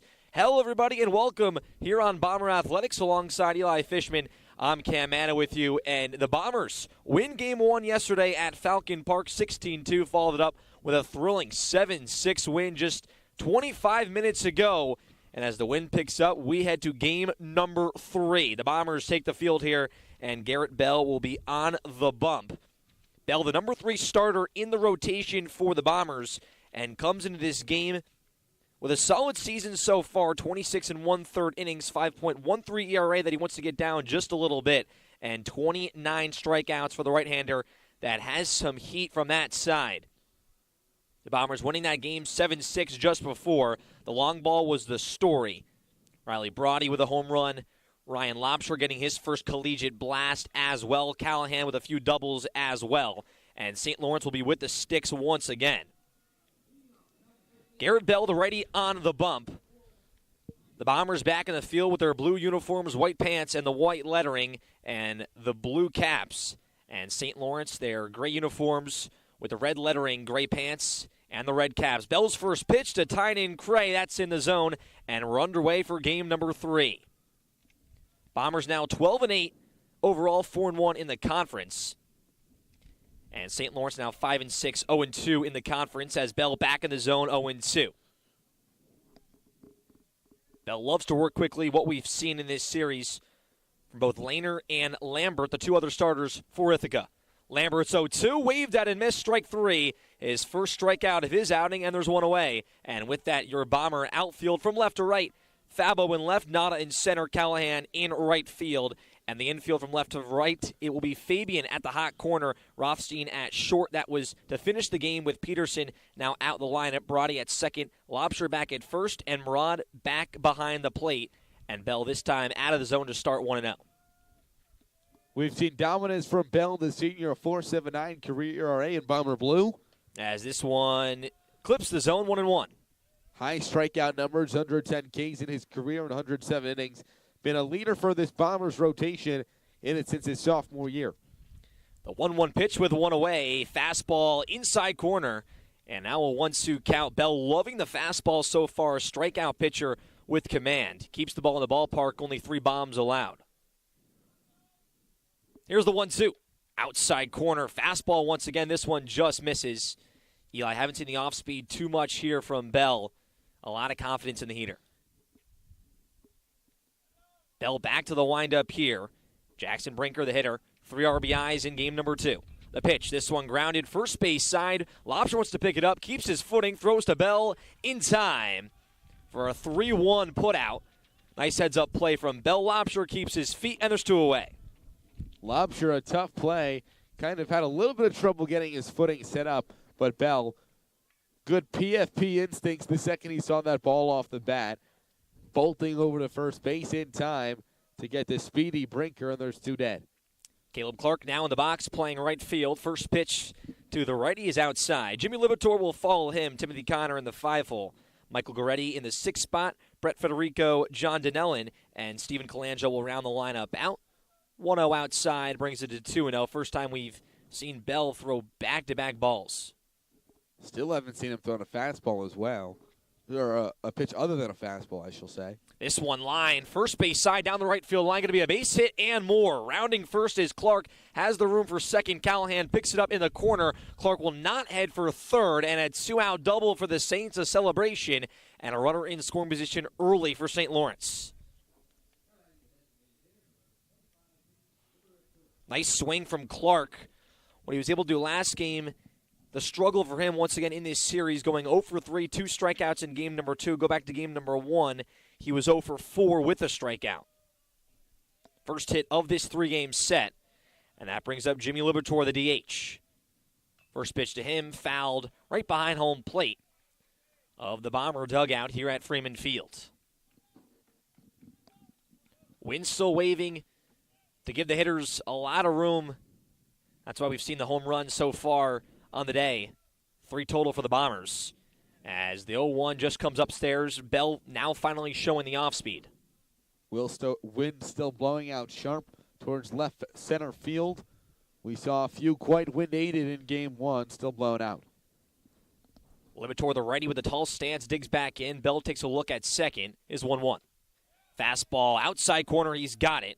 Now a 1-2 count. Liberatore in the game just before this went 0 for 2, hit by a pitch, and scored in the sixth, where it was a big rally coming for St. Lawrence, 2 runs in that inning. The 1-2 from Bell, line second base side, picked up by Brody on a hop, and throws to first to end the inning. So 1 hit for St. Lawrence on the double from Caleb Clark, but Liberatore strands him, and 4 batters faced for Bell when we head to the bottom half of the first inning. But we will stay right here on Bomber Athletics as Ithaca gets the sticks ready to go. And Eli, you talk about Bombers, they've been hitting bombs so far today, and you can expect that a little bit more here in game number 3. The wind's still picking up here from Freeman Field. A top 25 offense in all of college baseball in batting average and OPS, and we saw that indeed in game 1, racking up a lot of hits, a lot of runs, 3 homers in the first game today, and they're looking to continue to do that against a strong pitching staff facing who's primarily been the number 2 in the series and in the season so far for St. Lawrence. Brett Parker on the mound for the Saints. 5 2/3 innings of work so far in the season with a 6.75 ERA. Only 2 strikeouts. And you talk about the St. Lawrence team, have played a lot less games than the Bombers. They were in Davenport, Florida for the beginning of their season, playing 9 games there. And this is just their 3rd game in the Northeast, all coming against the Bombers, 0-2 in conference play. Parker, the right-handed pitcher. There was a lot of fastballs, a little bit more off speeds you'll see from him compared to Garrett Bell, the Bombers pitcher. And we look at the infield and the outfield for the Saints. Cray back in left, the leadoff hitter. Federico in center, Clark in right, and from left to right in the infield, Colangelo at the hot corner, Goretti at short, Brinker at second base, and Connor at first base once again. And Dinellen behind the dish, having 2 hits in game number 2, including 3 RBIs and a triple off the base of the center field wall. The Bombers with the sticks once again. Mike Nada will lead him off. Louis Fabo follows with Garrett Callahan, the heart of that order. Matt Curtis in that 4 spot. He's been big. Riley Brody moves a spot down, switching with Curtis. Fabian in the 6th hole getting the start. Lobster now to 7. Gil Murad at 8. And Rothstein rounds it out doing the work at shortstop, batting 9th. And Eli, the lineup for the Bombers, we'll get to it in just a little bit. Top to bottom, a lot of great hitters. Rothstein batting .414. He's in the 9 hole, what Coach Valicente loves to do with the depth of this order. And you see that double leadoff spot being used, and so much depth throughout the heart of this lineup. You put Rothstein, a guy who can rake in the 9 spot. The speedy Nada digs in here. 2 for 4 in game number 2. First pitch from Parker inside, 1-0. And when Nada gets on base, good things happen. In both games against St. Lawrence, leadoff walks, and he's came around and scored. 2 infield singles in game number 2. And 2 stolen bases. Parker from the stretch, the 1-0 pitch. A bunt shown third base side, picked up from Colangelo, but Nada is safe, no throw. Hot Wheels beat that.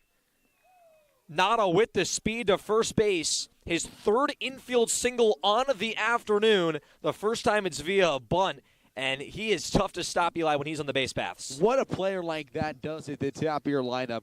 You almost can't put it into words. I mean, sets the tone, gets on base. Look at that speed. You're keeping the defense off guard. Coaches love when you have a guy like that at the collegiate level where small ball has been prominent in more recent years, not as your guy if you're the Bombers. Fabo, the 2-hitter, digs in. First one upstairs in the off-speed from Parker. Fabo in game number 2, a single and a home run in the 6th inning, a go-ahead blast. And that was a shot over the left field fence right by the 334 sign.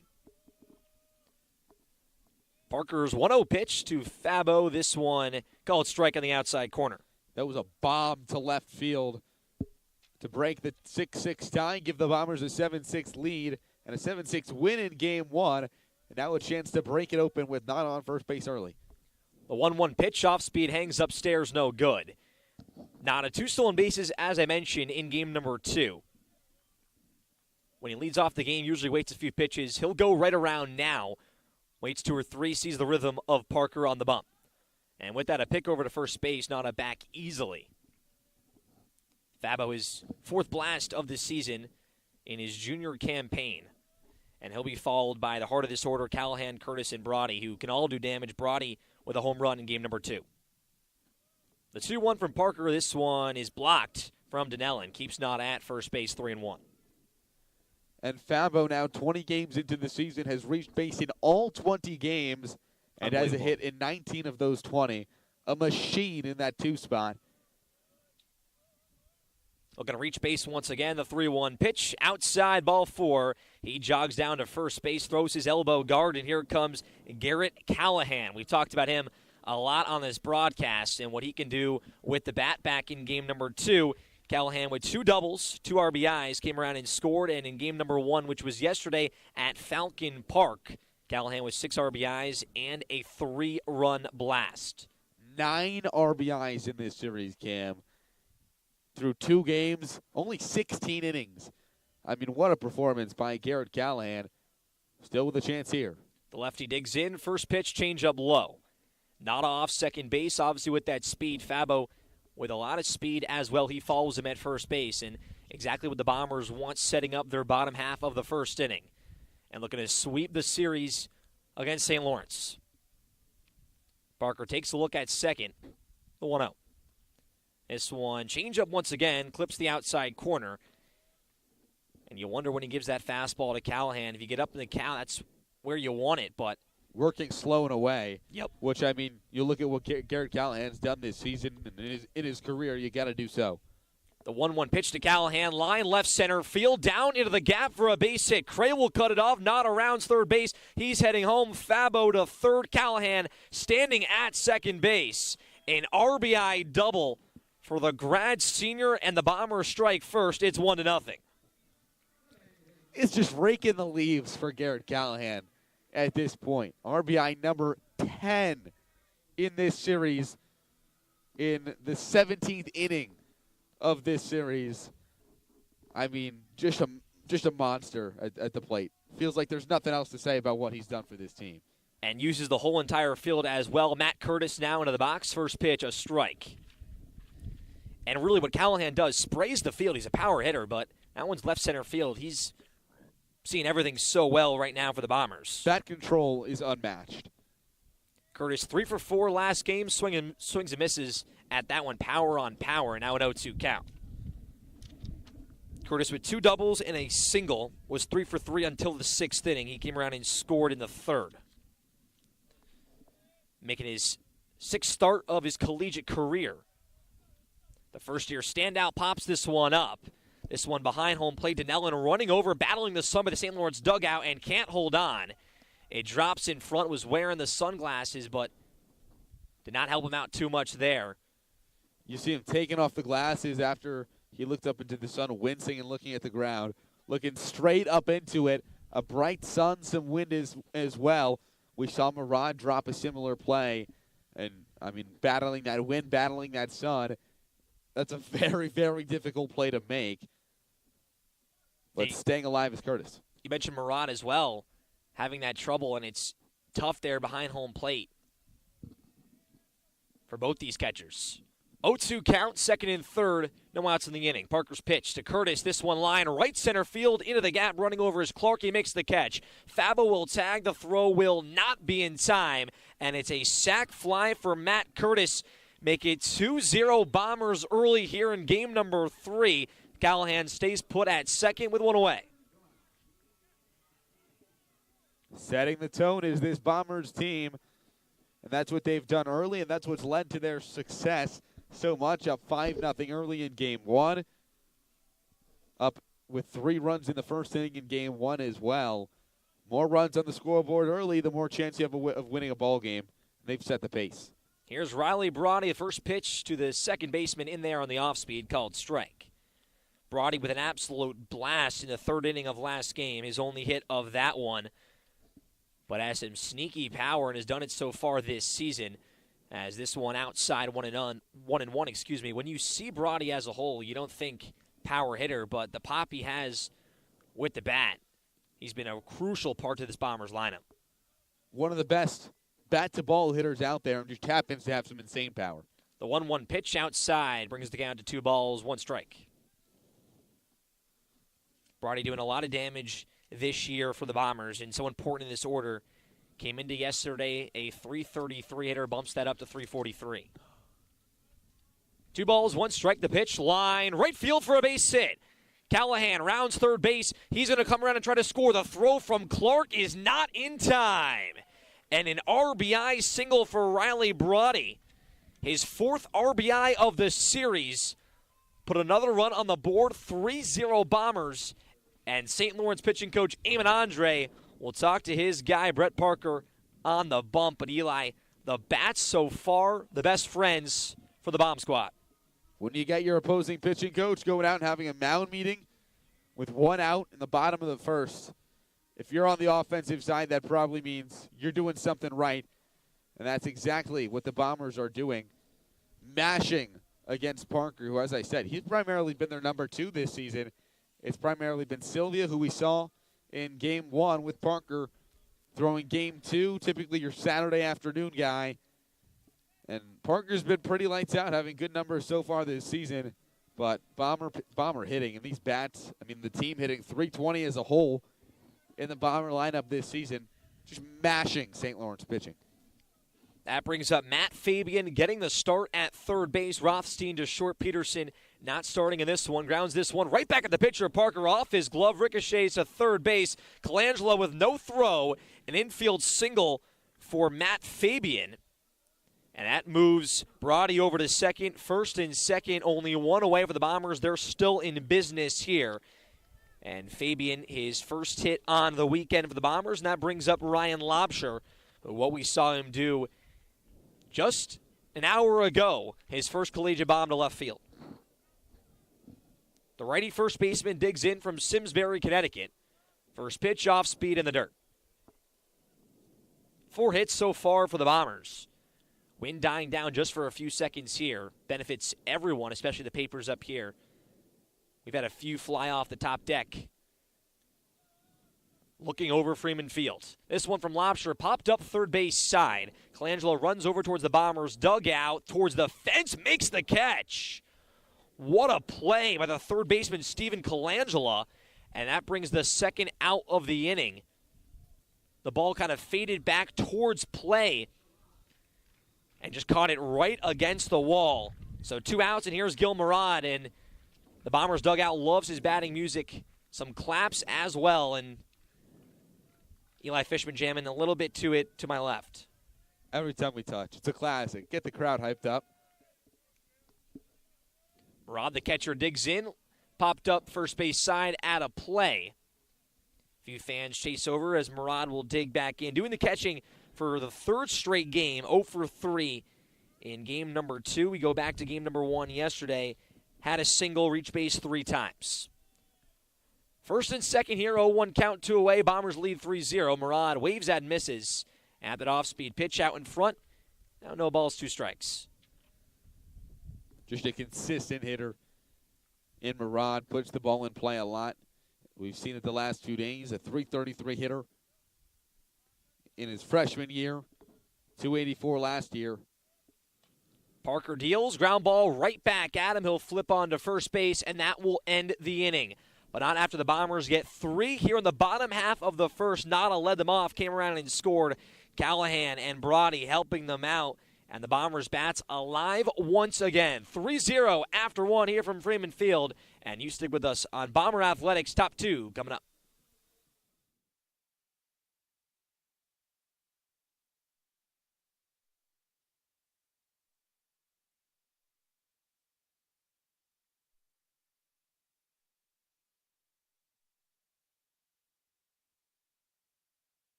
Top of the second inning here from Freeman Field on Bomber Athletics. We thank you for spending your Monday afternoon with us alongside Eli Fishman.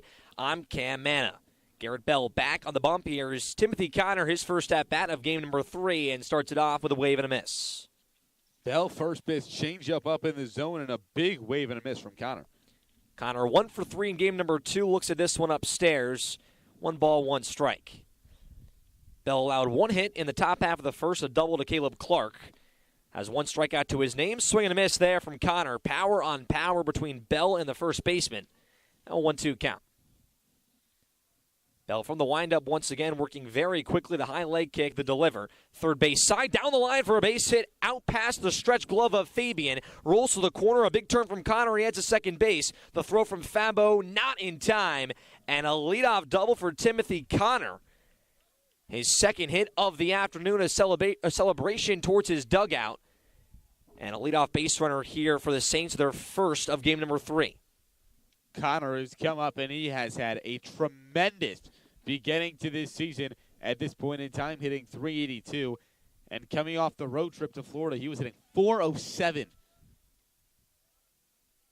As Michael Goretti digs in, first pitch to him is in there for a strike. Goretti moves down to the order. His bat set has batted in that 2 spot a lot. Now in the 6 hole. The 0-1 pitch from Bell, fastball not going to clip. 1-1 count here. Connor with some speed on the base paths here. St. Lawrence looking to crawl back, down 3-0. That's what they did back in game 2.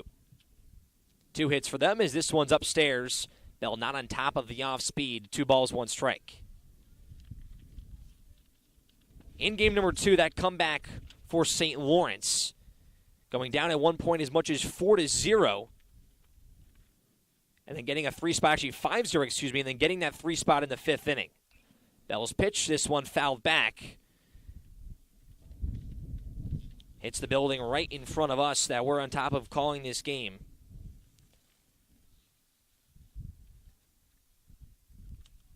Bell gets set once again. Goretti, the tall righty, stance. Connor with that 2-step lead off second base. This one out in front, waves at and misses, and the second strikeout for Garrett Bell, and there's 1 away.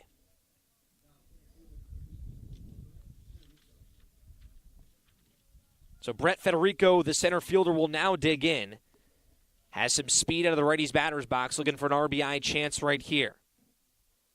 Bell takes a look at second. Here's the pitch. This one, fastball low, he'll miss. Federico in game number 2 had the sombrero. 3 straight strikeouts, all swinging. But he had 3 hits, went 3 for 4 in game number 1 yesterday from Falcon Park. The 1-0 from Bell, this one fouled back. Evens the count.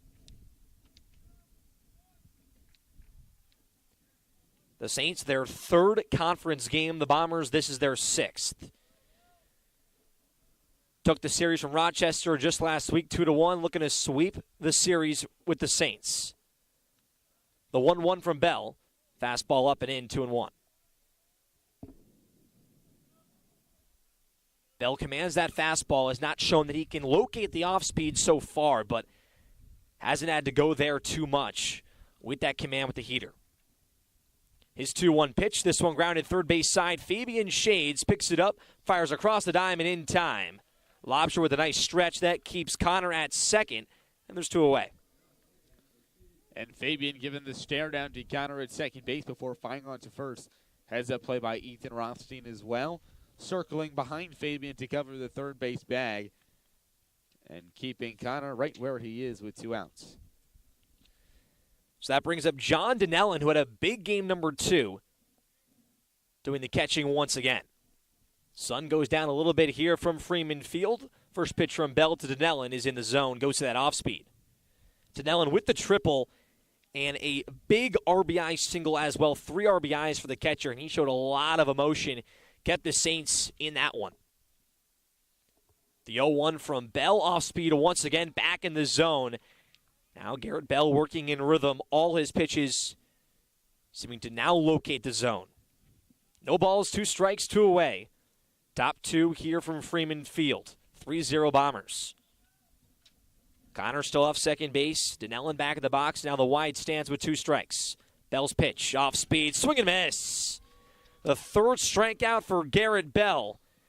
And one hit once again for the Saints in the inning, but they strand him at second. 2 doubles and 2 hits for St. Lawrence, but the Bombers still lead 3-0. We'll head to the bottom of the second here on the South Hill, and you stick with us on Bomber Athletics.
As the sun starts to go down here from Freeman Field, we head to the bottom of the second inning. St. Lawrence and Ithaca Liberty League showdown. The Bombers looking for a sweep. Ethan Rothstein digs in here, batting .441 in the 9-hole. We talk about the depth of the Bomber lineup. And Brett Parker back on the bump, a 3-0 lead for Ithaca. Parker from the stretch once again doesn't work from the windup with no one on. Goes with the off speed, and he's in the zone for strike one. Rothstein back in game number 2. Had 1 single, went 1 for 3. 4 home runs on this season. For the left side of the infield is what he plays. A lot of third base, playing shortstop here in game 2. Back in the zone is Parker. Now an 0-2 count. And Connor Peterson, he started every game in this season up to this point, was taken out in game 1, and Rothstein taking his spot at the shortstop position. Parker's 0-2, grounded towards shortstop right at Goretti. Fields throws across the diamond in time. And that's the first out of the inning. A nice job by Brett Parker getting the leadoff hitter down. Was not able to do that in the top, or the bottom half of the first, I should say. Faced 8 batters in the Bombers lineup. And it started off with a Mike Nada infield single. And now he comes to the plate for his second AB. Nada the speed, 3 infield singles on the afternoon. The kid can run. 3 stolen bases as well in this series. The 5'8 lefty digs in, lines this one up the middle. Base hit, a lot of green grass in center field. The 4th hit on the day for Nada, the first one that reaches the outfield, and a 1-out base runner for the Bombers. Mike Nada has been a pleasure to watch these past couple of days. Working walks, a few infield singles, a couple bunt singles, and how about the job of smoking a base hit up the middle as well. Able to do it in every aspect so far, now with speed threat on first. Louis Fabo, and what he can do with the bat. He's the threat. Pops this one up, shallow center field. Coming in is Federico and Clark. Federico dives, can't make the catch, bounces out of his glove, not at a second. Fabo will stay on first base. Would have been a spectacular play. Miscommunication between Federico and Clark in that right field gap. So now first and second, 1 out. And you know the country music song, that's when Garrett Callahan steps in. Another RBI chance for the right fielder. And almost an insane play by Federico in center field, going full-out Superman dive. Ran a long way, but unable to come up with it. They'll score that one a hit. Callahan digs in, first pitch, called strike. So Fabo, Eli talked about it in his first at-bat, he walked. He has reached base in every game. You go back to March 29th of 2022, the last time he did not reach base. One of the craziest streaks that you really hear in college baseball as Callahan fouls this one back. Now an 0-2 count. Callahan doubled and scored back in the first, had an RBI as well. 10 RBIs in this series against St. Lawrence. You heard that one right. The Rutgers transfer played 4 years here at Ithaca, back to the South Hill for his final chance, trying to itch for a national championship. First and second for the Bombers. Parker takes a look, slide step, the 0-2 way upstairs, went to the fastball. Callahan not biting. Callahan also does a lot of good stuff with his glove. A big, tall build that can run very well in the outfield. Has saved a lot of base hits for the Bombers. Has a cannon as well. Parker steps off the bump right here. Nada off second base. Fabo off first. And Callahan's out. I don't know what just happened there. It was an 0-2 count. Ball was upstairs. They called Callahan out for whatever reason. We'll try to get you more on that. Eli and I completely confused on what just happened. But now Matt Curtis will dig in. I guess there's two away, first and second. First pitch of the DH. Check swing. He went around. Any idea of what just happened? Not too sure exactly on that one. Could have been some confusion with the count, but calling strike 3. Pitch to Curtis here, the 0-1 inside, 1-1. And if you really look back at it, I'm keeping the count here. That was the third pitch, and it was way outside. Callan didn't even check swing. I don't know what the call could have been. 1-1 count here, 2 away. Bombers looking for insurance. Curtis down the left field line and foul. Absolutely lasered. Now 1-2 count. Parker looking to get out of the inning. His first one not allowing a run, it would be. So we'll give Callahan the strikeout in the scorebook, it looks like. That's what they're going to say. My best guess would be an issue with the count. Maybe a human error on everyone's part. Parker's 1-2 pitch. This one line first base side, out of play. Heads near Butterfield Stadium on top of the roof. And might roll to the opposing bench over there on the football field. Nada still off second base. He got on with one away. Fabo followed back-to-back singles. Curtis looking for another RBI. Had a sac fly already in this one. Parker takes a look at Nada, who's bouncing around at second. A long look. The 1-2. Off speed. Not going to clip the inside corner, just upstairs. Almost clips Curtis as well. And now all knotted up at 2. 2 balls, 2 strikes, 2 outs. Curtis, the first-year standout. This has been kind of his breakout series, you could say. The 2-2 pitch, third base side, a laser, but picked up by Colangelo. Throws across the diamond just in time, wanted to step on the bag. Didn't have it, made a quick decision, and gets it to Connor to end the inning. But not after the Bombers get 2 hits on the board, but they cannot get a run. A wonky kind of inning, but the score still stays at 3-0 Ithaca. Top 3 coming up. Stick with us here on Bomber Athletics.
Welcome back to Freeman Field, game number 3 of the 3-game set between St. Lawrence and Ithaca. A 3-0 lead for the Bombers as we head to the top half of the 3rd inning. And we thank you for joining us, Eli Fishman and Cam Manna with you on Bomber Athletics. Stephen Colangelo, 9-1-2 due up for St. Lawrence. Garrett Bell back on the bump. Only 2 hits allowed for him so far. And here's the pitch to the righty third baseman, just upstairs 1-0.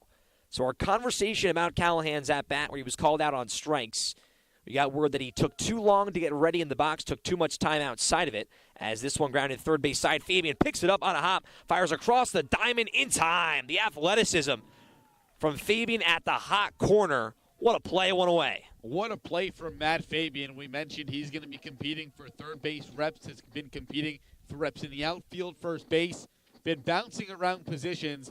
After a lack of playing time at the beginning of this season, struggles for Connor Peterson as shortstop Rothstein moves over and Fabian taking advantage of an opportunity. Back to the top of the order, it's Tynan Cray. First pitch low, Bell back-to-back first pitch off speeds. We saw the fastball, his dominant pitch to start this one. Now a creative change for the righty. His 1-0 pitch, fastball in the zone, 1-1. Yeah, so Fabian doing a lot better. Already has a hit today and 2 fantastic plays at third. That moves Rothstein to short. You talk about Peterson, Rookie of the Year, as this pitch chopped right back to Bell on the mound. Fires to first in time. Bit of a half swing from Cray, 2 away. But Peterson, the Freshman of the Year in the Liberty League last season, but struggling a little bit here in 2023. So that gives Rothstein more of an opportunity at short. And as you mentioned, Fabian, that chance now at the hot corner. And Fabian has had some good success over the past couple of years, getting quite a bit of at-bats last year. As Brinker digs in, first pitch upstairs, 1-0. Fabian was all Liberty League first team last season, hitting .359 with 39 RPI in 44 games, a .976 OPS.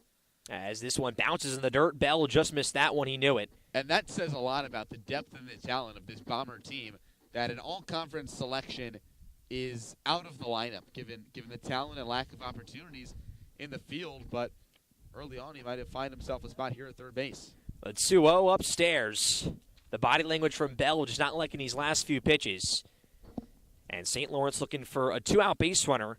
Jackson Brinker grounded out to first in his last AB. The 3-0 upstairs, ball 4.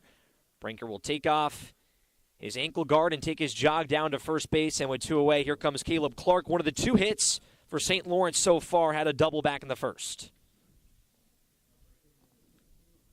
And one of the things we talk about with Garrett Bell, Eli, is the control. If he can keep that at a consistent basis, that's one of the parts of his game that he wants to fix. Clark, the right fielder, with a lot of power. Right around that 300 mark for his average.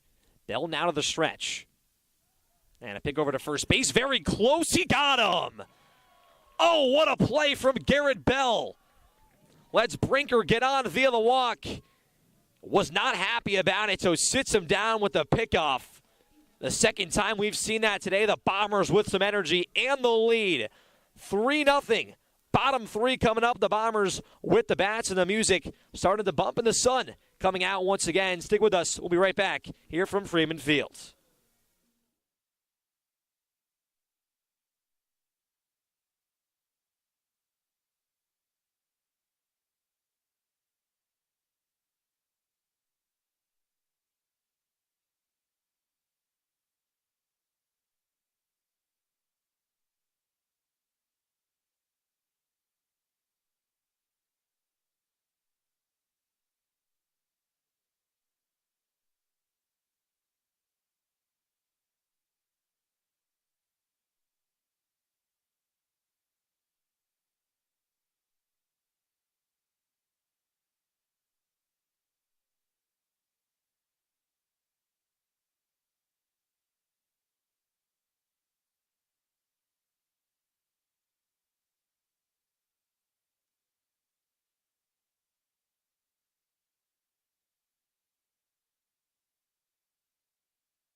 Bottom 3 from Freeman Field, 5, 6, 7 due up for the Bombers. We start with Riley Bronny, singled in his last AB. Brett Parker back on the bump for the Saints, and a 3-0 lead for Ithaca. looking for their 13th win of the season and to go 5-1 in the conference if they can succeedingly get a victory here in game number 2 of this doubleheader. First pitch in the zone to Brody, 0-1. Brody doing the second base work once again and had an absolute no-doubt home run in game number 2 earlier today as this went outside 1-1. Talk about that power from Brody, one of the best hitters in this lineup. He's in the 5-hole. The 1-1 from Parker, the high leg kick. Change up, low in the dirt. Brody's one of those, kind of smaller jack third baseman, or second baseman rather, with insane power. That's a little bit stiff, that's typically plays the right side of the infield. Let's see, one line, first base side, down the line, going to be a foul ball. A lot of mustard on that one. Brody wanted it, now it's 2-2 count. And a right-handed thrower. And again, playing that right side of the infield for a power guy has been popularized in baseball these last couple of years. Should be changing a little bit with the shift rules in place in Major League Baseball. 2-2, outside corner, called strike 3. Brody goes down looking, the second strikeout of the afternoon for Parker, and there's one away. And now Matt Fabian to the plate, singled back in the first inning, has made 2 stellar plays with the leather at the hot corner. As Eli mentioned, fighting for that spot in the lineup and getting his opportunity and dominating so far. First pitch back in the zone for Parker. A big difference than what we saw in the first inning. First pitch strikes for the righty. Fabian attended Everest Academy in Toronto, kind of like an IMG for athletes only. As the 0-1 inside. An IMG for athletes only. Athletes only. Mainly hockey players up in Toronto. The 1-1 grounded up the middle. Base hit for Fabian. He is 2 for 2 on the afternoon. Takes a big turn at first base. And a 1-out base runner for the Bombers. So a base runner on. Ryan Lobsher now to the plate. Only 1 hit on the series. It's a home run. That came in game number 2 just over the left field wall. That was probably the most confusing home run I've ever called. Very confusing. First pitch to Lobsher upstairs, almost clips him in the head. He was hit by a pitch twice yesterday from Falcon Park, but that home run, we still don't know how or if it went over in how any capacity. It looked like it did get over, but just barely. And peeked through on the bottom of the fence. As he fouls this one back, 1-1. What people don't give broadcasters in general enough credit for is being able to tell if a ball went out or not and having that quick home run call, because it's very, very difficult. Especially from this a ball view. like that. We're what? We're 50, 60 feet up on top of the playing field over the first base. About 500 feet away, Tough probably. angle. Give me some credit. The 1-1 to Lobsher. This one grounded back to shortstop. Goretti picks it up. On to second to Brinker for 1. On to first, double play. 6-4-3, and that will end the inning. Fabian sliding into Brinker. He's okay. They'll run off the field, and that ends the inning. So the Bombers get a base runner on the Fabian single, but to no prevail. And that ends 3 innings of play here from Freeman Field. 3-0 Bombers. Top 4 coming up. We're moving by very quickly here on this Monday afternoon. Stick with us on Bomber Athletics.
Top of the fourth inning here from Freeman Field, and some changes in the field for the Bombers.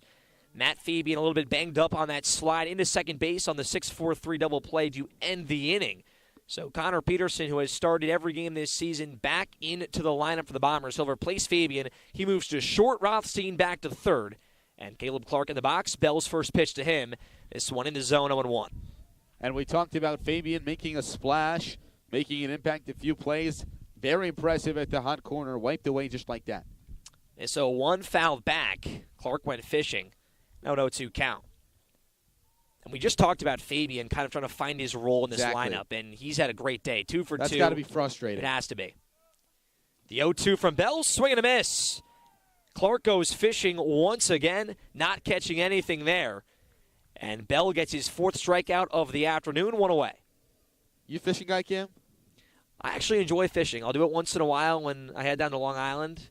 Not too good at it, though. Takes a lot of patience. It does. Takes a lot of patience. I don't have very much patience. You do not. This one grounded towards shortstop Peterson into the game, making his first play across the diamond in time. Jimmy Liberatore out on the 6-4 putout, 2 away. Some extra claps there from the Bomber dugout. What I find the most frustrating about fishing is when you get a little nibble, you get a little bite. And you think or you're right maybe there. You think you got one, and you don't. And that's life sometimes. That's life sometimes, but it can be frustrating. A lot of lessons. A lot of lessons in fishing. This one inside to Timothy Connor. You know who I bet's a big fisher? Garrett Bell. Garrett Bell, yeah. I think he's told us that one time before in our baseball coaching class. This one inside. 2-0 to Connor, who doubled in his last AB. But fishing as a whole, I've had times out in the Atlantic 5 hours, and I'm just holding that pole, and I get very frustrated. This one upstairs, 3 straight balls. I used to catch some deep sea fishing in Florida. Had a great time, and then I went like a year ago. 5 minutes off the dock, throwing up, seasick, crazy. It was horrible. Not going anytime soon. That's just that's terrible. There was a strike thrown in the at-bats, but now a 3-1 count from Bell to Connor.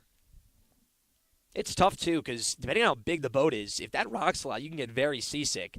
3-1 in the zone, full count. Payoff pitch coming up. They told us when we got there, they're like, hey, 10, 15-foot wave, so if you're sensitive, don't go out. I did. Bad decision. The payoff pitch, this one grounded foul first base side. 10 to 15-foot waves. Big waves. Big waves. I've been in Florida before, actually, in the Atlantic, and there was a shark. I was like 4 years old. They screamed to everyone to get out of the water. At first, I was not going to get out, and then I did. Bell's 3-2. This one called strike 3.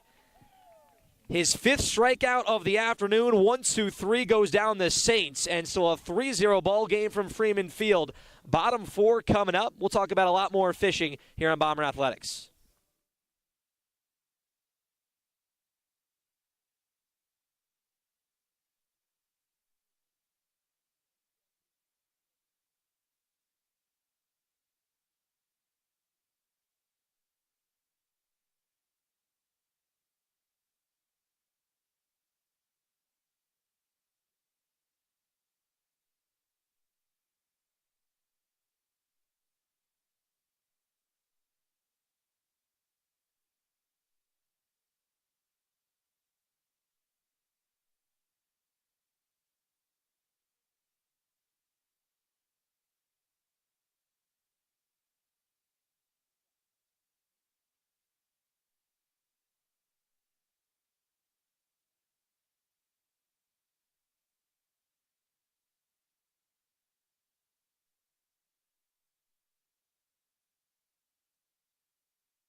Bottom 4 here from Freeman Field. 8-9-1 for the Bombers. Gil Murad will come to the box. The claps once again for his walk-up song. The energy on full display here on a Monday afternoon from the South Hill. Beautiful weather as the first pitch from Parker to Murad is in the dirt, 1-0. Murad 0 for 1, grounded out to Parker back in the first. He ended that long top of the first inning where the Bombers scored all 3 runs. Parker's pitched, swing and a miss from Murad, 1-1.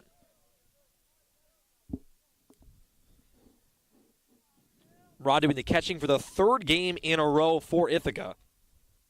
Parker's 1-1, bounces in the dirt, now 2-1.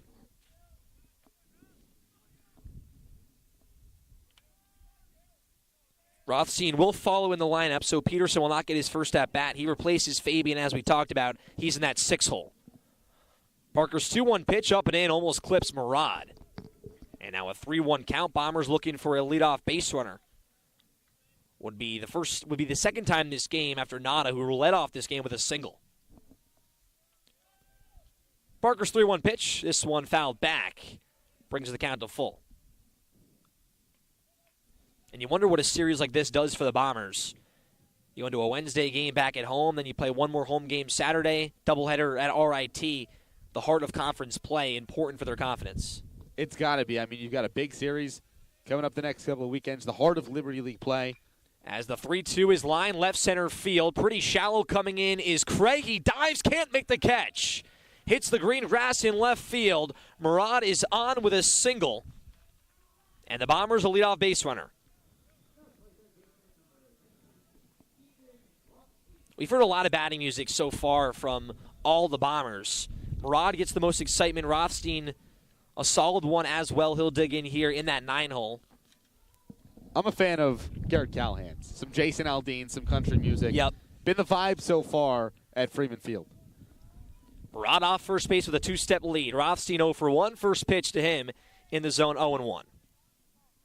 We talked about country music during the break. I'm not as much of a big fan of country as you are, but Luke Combs, Morgan Wallen. We had to take the hour drive up to Auburn yesterday for Ithaca's game versus St. Lawrence. I turned on some country music to start. The 0-1 fouled back. We listened to some, and then you said get a little pumped up because I have a very wide variety of music taste. A lot of rap music, a lot of Brooklyn drill, Chicago drill. Yep. And then we also got the Demi Lovato, Taylor Swift era. That was our ride back. We had to get a little fired up before sports final. You got to mix it up well. The 0-2 outside brings it 1-2. You mix it up well, and it all depends on the mood. I think you start a long drive with some country. It was a good start. Good start to the morning. And then you move to some more pump-up music. Parker gets set here. The 1-2 pitch. Up and in. Just misses the zone, now 2-2. And then you get more pumped up, and then you can kind of move into the pop music, like that Katy Perry, Taylor Swift, before you get to your location. Exactly. That kind of excites you. Kind of calms you down, gets you in the mood. Yep. 2 balls, 2 strikes, no outs. Bottom 4 here from Freeman Field, 3-0 Bombers. Parker's pitch to Rothstein. This one will clip him. Some screams from the Bomber bench. Rothstein will take his trot to first base. First and second, no outs on the inning. And back to the top of the order, Mike Nada, 2 for 2 on the day.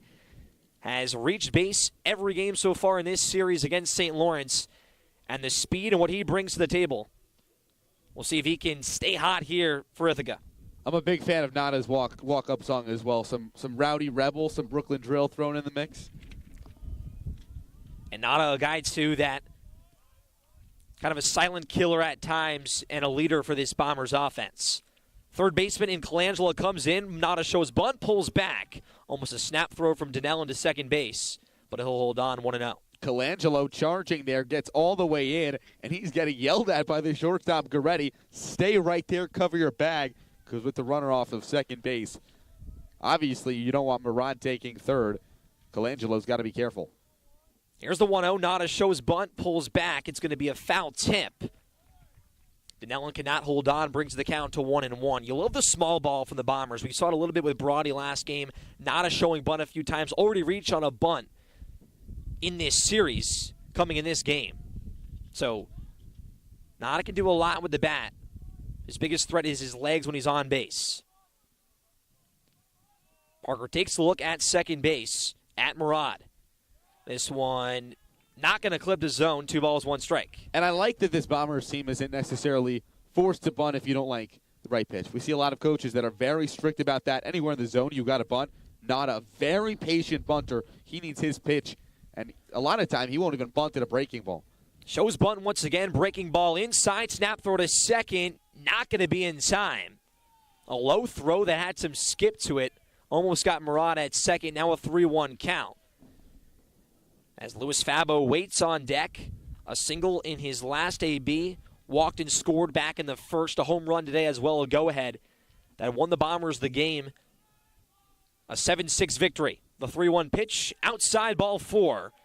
Nada throws his elbow pad toward the third base dugout, jogs down to first base. Base is juiced, and Fabo now to the plate.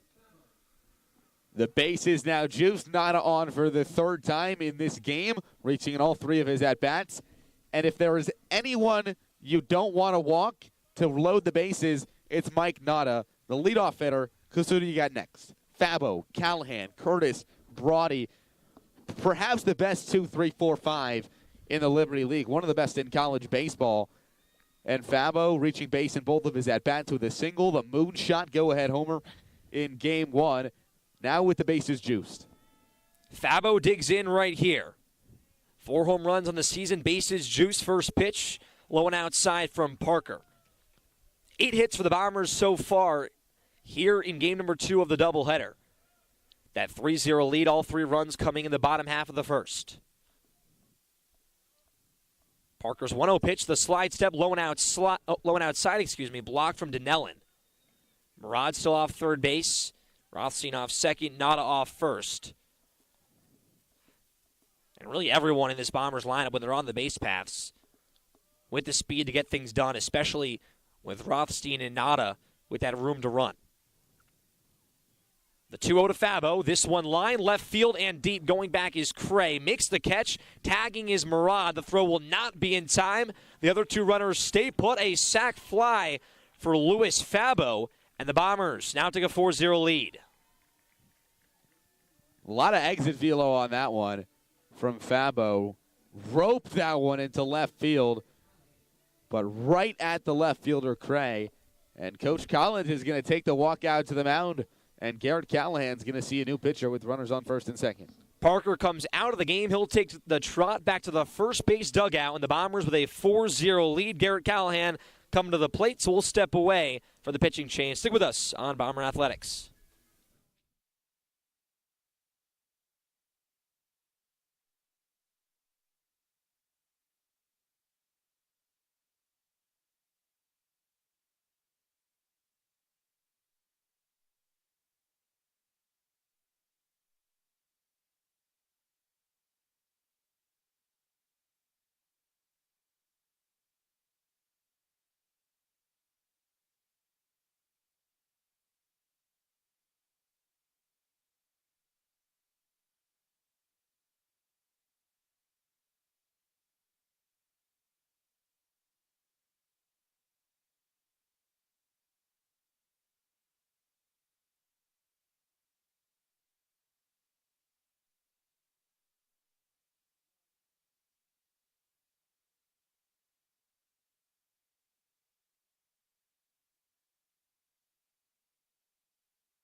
Back here from Freeman Field, Callahan to the plate, and Christian Mingione on the mound here for St. Lawrence.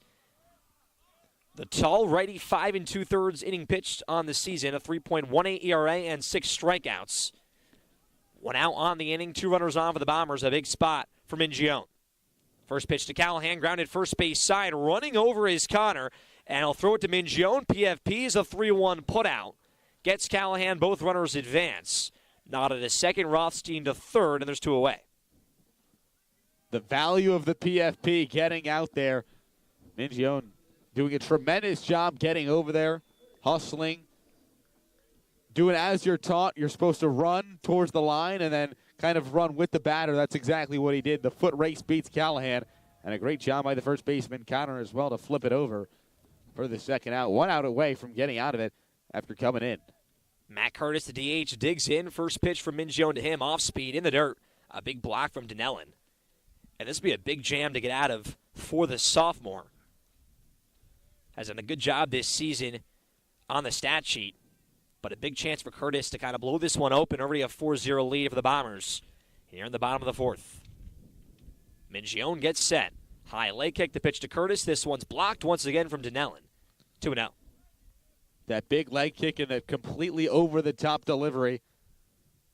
Uses that tall frame at 6'3", goes all the way down the mound. A little bit of deception in there as well. Mingione steps off the mound. Curtis digs back in. A sac fly back in the first. A 5-3 putout in the second. The 2-0, swing and a miss. Power on power right there. A big swing from Curtis. The power and what he's done on this series, Eli, the first year kind of getting his first few starts for the Bombers and has stuck into that middle of the order role so far. And as we've talked about, this is not an easy lineup to crack. Curtis has done that. As the 2-1 grounded first base side, picked up by Connor. Can't hold on. Now he flips to Mingione in time to end the inning. St. Lawrence holding their breath for just a second, but the score stays at 4-0. Parker was out of the game. Mingione shuts the door on the inning. The Bombers do get one on the inning, and they take a 4-0 lead. Top five coming up here from Freeman Field. The Bombers looking to sweep St. Lawrence here in this three-game set, but a lot more work to do. Stick with us on Bomber Athletics.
We head to the top of the fifth inning here from the South Hill. The Ithaca Bombers and the St. Lawrence Saints, game number 3 of this three-game set. And a doubleheader on a Monday, something you do not see too often. Snow in April moved the Sunday game to Falcon Park. It was supposed to be played Saturday, and the doubleheader moves to Monday. Bell back at the bump, first pitch. This one lined towards first base side from Goretti. Callahan coming in. This one drops foul in right field. And Goretti will trot back to the batter's box, 0-for-1 on the day with a strikeout. And Bell so far entering his fifth inning of work. 2 hits allowed on no runs, the number 3 starter for the Bombers. Lehner went yesterday. Lambert went today, struggled a little bit as time went on. Not his best outing. But Matt Chase shut the door, gave the Bombers the win. And now Bell looking to do the job here in Game 3. Goretti digs back in. Bell from the windup. The pitch, swing and a miss. Out in front was the shortstop, 0-2. Bell, a reliever, primarily the past few years, working his way into the rotation a little bit, starting a lot of midweeks over the last 2 years for the Bombers. As the 0-2 misses, wanted to get Goretti to chase with the off-speed. Also, a native of Lansing, New York, just up the road. We drove through Lansing yesterday on the way to Auburn, Cam. The 1-2 just inside. And it's the kind of town you wouldn't really expect, a small town, very small city. Wouldn't expect them to have a great baseball team, one of the best in the state. A lot of D1 commits every year. The 2-2 chop first base side. Bell runs over, picks it up, flips to first in time.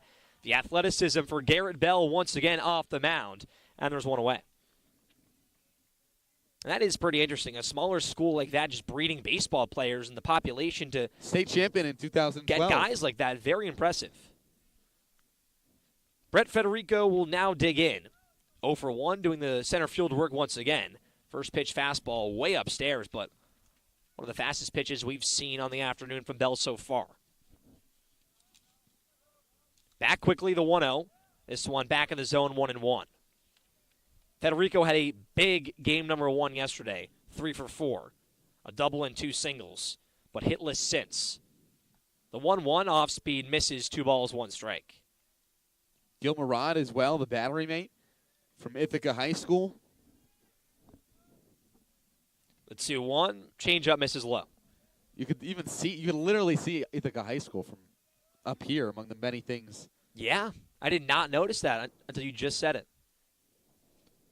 The 3-1 up and inside, ball 4. So Federico gets on base for the first time in game 3, and a 1-out base runner for the Saints. We've talked about Bell working on the command. He's been lights out up to this point, especially in the command department. Only the second walk he's allowed with 5 strikeouts, but a runner on. And here's the catcher, Donnellan, into the box. This one almost clips him on the off-speed. 3 straight balls here for Bell, a 1-0 count. Donnellan struck out back in the second. He's 0 for 1, but had a big game, too. 3s in the Saints, only lost by 1. A triple and a single and 3 RBIs. This one back in the zone, a 1-1 count.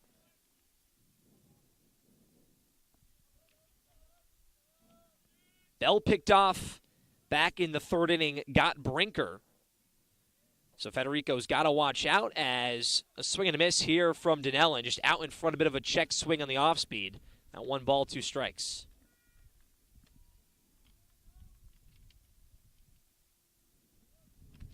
Freeman field goes quiet. A 1-2 count with 1 away. A pick over to first base. Not in time. And Bell, too, a guy that loves to work quick. A lot of swagger on the mound. And Coach Valicente loves it. This one, called strike 3. Painted the fastball on the outside corner. Donnellan does not like it. Takes the walk back to his dugout, and there's 2 away.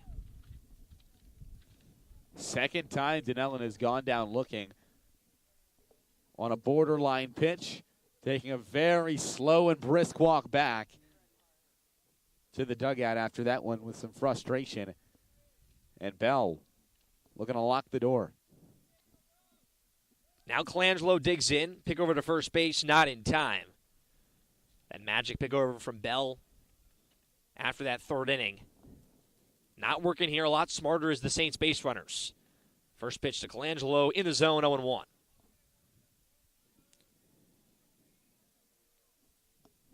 Colangelo 0 for 1, a ground out to 3rd in his last AB. That came in the 3rd inning. Pick over back to first, not in time. Keeping Federico very honest over there, the best base stealer for the Saints. That speed in center field. The 0-1 pitch, slide step, runner goes, fouled back. Federico will have to go back to first base, and now an 0-2 count. Bell looking to work out of another inning and keep this game in the box score scoreless for the Saints. We haven't really seen it on display, but 17 for 20 in 10 games on the bases. The St. Lawrence team loves to run. A pick over once again. Federico back safely. I don't know if we've seen a stolen base in this series from St. Lawrence. St. Lawrence has not ran too much. Not a lot of base runners as a whole. And a lot of times they have a runner in front of them. Bell's 0-2.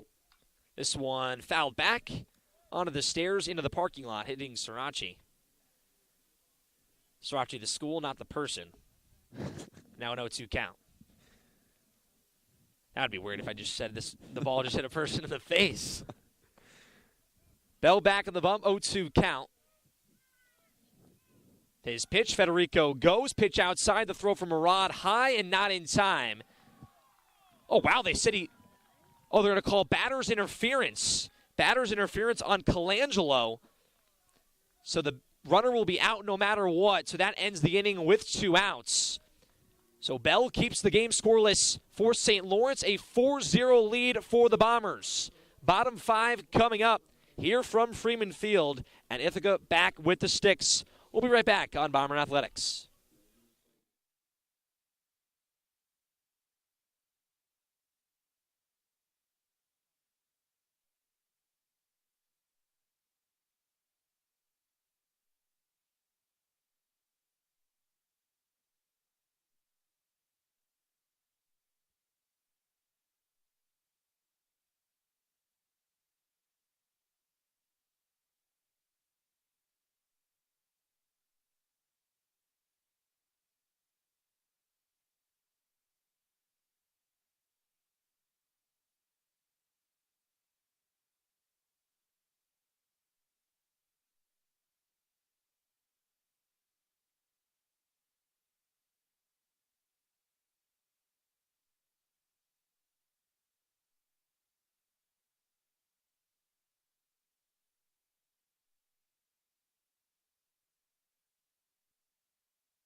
The Bombers are looking for more here in the bottom of the fifth, 5, 6, 7.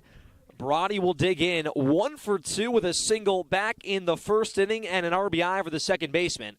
Already with a home run today, and Christian Mingione, the Greenwich, Connecticut native, back on the mound. The leg kick, the pitch. This one clips the upstairs corner, 0-1. Mingione got out of a big jam, got 2 outs back in the bottom half of the fourth after 1 run was allowed by Parker, the starter, got pulled from the game. The 0-1, same spot, just a little bit more outside, 1-1. Mingione from Greenwich, Connecticut for the Greenwich Cannons club baseball team. 5.2 innings and has been lights out so far this year. Is 1-1, fastball misses upstairs. Definitely played Mingione in high school in the Fairfield County. The Greenwich Cannons, their Legion team. Went to Greenwich High School, played for the Greenwich Cardinals. His 2-1 pitch. This one from Brody, line towards deep right field. Clark ranging back towards the gap, and he'll make the catch. That ball hung up there from Brody, the same spot he hit the home run before. There's not as much on top of this one. And there's one away, and Connor Peterson, his first at-bat of game number 3, coming into the game for Matt Fabian. So Peterson looking to get out of this slump, get the first hit of the series for him. Average dipping now towards the 160s. Mingione on the bump. Pitch to Peterson, off speed, outside corner, a called strike. And at this point, every at-bat is huge for Connor Peterson after the struggles to start his career. Coming in as the pinch hitter, an offensive replacement for Fabian after going out with an injury. Would be a big time to make a splash. The 0-1, swing and a miss. Out in front of the fastball, just pulling his head. Now an 0-2 count. Peterson, the rookie of the year for the Liberty League in 2022. We're going to bring that magic back. The 0-2 pitch from Mingione popped up. Third base side towards the outfield, now in foul territory. The third baseman going back. Making the catch is Colangelo. Diving back, the wind once again playing a factor. And robs Peterson from getting on base, and there's 2 away. Another very tough play and an impressive play by Colangelo on the infield fly ball. Not an easy play to make with that wind continuously battering the baseballs around. And that brings up Ryan Lobsher with 2 away, 0 for 2 here in Game 3. Grounded into a 6-4-3 double play to end the third. The first pitch to the first baseman in the zone, 0-1. Lobsher with a solid glove. And the bat is there as well. Came into the series batting .333. 1 hit on the series, it's a home run. His 0-1 line left field. Cray going back. It's going to be over his head and against the wall. Lobsher rounds first base, heading for second, and he'll be in there standing. His second hit now of the series, a kiss towards the Bombers' dugout, and a 2-out base runner for Ithaca. Lobsher always having fun on the baseball field. And looking to give the Bombers some insurance. He's in scoring position, and here's Gil Murad.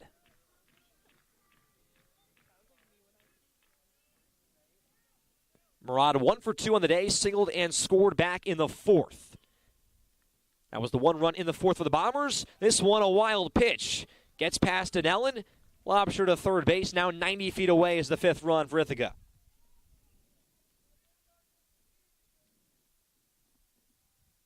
And you like to see that from Lobsher. Had a very good trip in Florida for this team. Struggled a little bit coming back to the Northeast, but now getting his rhythm back on the offensive side. Really solidifying himself in that first base spot. And we talk about such a young order with guys like Curtis making a splash, Fabo and Brody, juniors and sophomores respectively as well. The 1-0 line to left field for a base hit, an RBI single for Gil Murad. Lobsher trots into home plate, and a 5-0 lead for the Bombers. 10 hits on the day, and Murad his second hit of game number 3. Stay hot, Gil Murad. What a big day at the plate for the senior catcher. Another RBI. Had a pair in yesterday's ball game as well. As Ethan Rothstein digs in, lines this one right center field. Clark going back at the track. This one bounces against the wall in center field. Federico picks it up. Rounding third base is Murad. Rothstein in at second standing, and a 2-out RBI double. A golf swing celebration for the third baseman. 6-0 Bombers. The Bats alive here on a Monday afternoon. And Eamon Andre, the pitching coach for St. Lawrence, will talk to Mingione. 11 hits now for Ithaca here in the bottom of the fifth. Rothstein struggling at the plate a little bit today, considering the impressive season he's had with a batting average just under .420 on the season at this point. That RBI double definitely got to boost the confidence after hitless in today's games. Mike Nada will now come to the plate, back to the top of the order for the Bombers. Nada has reached base all 3 times in this one, 2 singles, has scored once, walked in his last AB. Rothstein off second, first pitch to Nada upstairs. Nada a threat in the top of the lineup. The Bombers trying to keep a 2-out rally alive. Looking to sweep the series against St. Lawrence. Mingione's pitch to Nada, low and inside, 2 balls, no strikes. On base all 3 times in Game 2. A great performance, including 2 hits in Game 1 for Nada. Leading 2-0 with a runner in scoring position. Mingione's pitch, out in front is Nada, 2-1. Way out in front of the changeup there. And we've seen that elevated changeup from Mingione a few times now. Fooling Nada, completely rolling his wrists over on the change. The center fielder digs back in. Rothstein still off second base. The 2-1 fouled back. Went to the fastball. Nada leaving the box, trying to slap that one left side. Now knotted up at 2s. 2 balls, 2 strikes, 2 outs. 6-0 lead of the Bombers in the bottom half of the fifth. Nada looking for some RBI insurance. Mingione will look at second. The leg kick, the pitch, low and outside, now full. RBIs on the inning for Murad and Rothstein. 2 runs on the board in the bottom half of the fifth. 1 in the fourth, 3 in the first. The payoff pitch from Mingione, up and outside, ball 4. The 4th time that Mike Nada has reached base in game number 3. 2 via the walk. And that brings up Luis Fabo and a mound visit here, and this might do it for Mingione.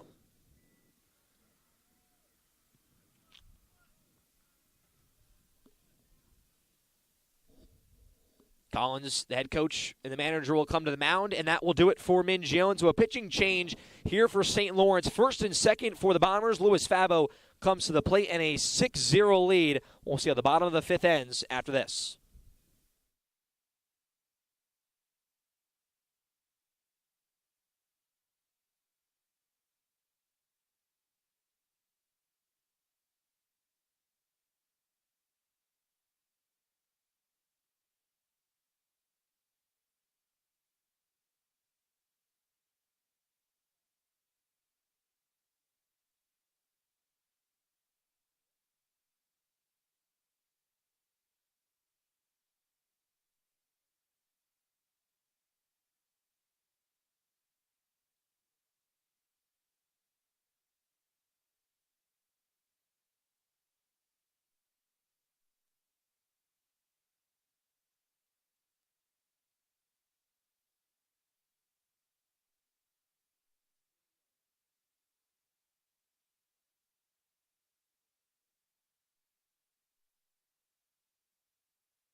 Back to Freeman Field here on Bomber Athletics alongside Eli Fishman. I'm Cam Manna with you. 6-0 Bombers and a pitching change for St. Lawrence. Sam Fosberg into the game, the left-handed pitcher.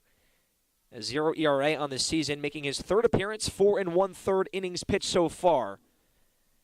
And he's been solid for St. Lawrence in the appearances that he has brought in. And talking about Fosberg just a little bit as he came into the game, a Cape Cod Baseball League writer for Hyannis, so a guy that when you talk about from the broadcasting realm that Eli and I are in, the Cape Cod Baseball League, for him, a writer for a team that's been very good in the past up in Cape Cod.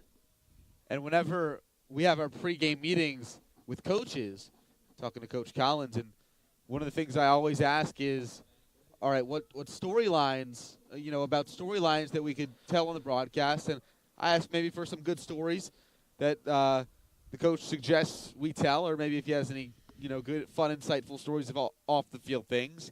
And the first thing that Coach Collins told me was, talking about my career early in our conversation, he said Sam Fosberg, a writer for the Harbor Hawks last season in the Cape, and this upcoming summer he's going to be in the Futures League. First pitch from him to Fabo. This one in the zone on the off-speed, just clips the knees. He's not just going to be playing in the Futures League, he's also going to be interning as a writer for the team, so getting a little bit of both. You wonder how that works to kind of... And writing experience on his resume. You wonder how that works, too, to play and write for the team, how you kind of keep both sides on the biasy side of things. His 0-1 pitch to Fabo upstairs, 1-1. I've heard of a few summer league guys on teams in some of the, lower down on the totem pole college summer leagues. Broadcasters, who the day they're not throwing, will go call the games. Or at least go in for some color. Very cool, yeah. Fosberg's 1-1 pitch to Fabo. This one foul third base side. Bomber dugout can't pick it up. Went to the off-speed once again. And we had a lot of players last summer with the Cortland Crush, and you see a lot of different players as a whole just come into the broadcast to just do some color. But when a player can really do color and also be a good person to talk to, always helps. And I bet Fosberg definitely is one of those guys. His 1-2 pitch, fastball upstairs.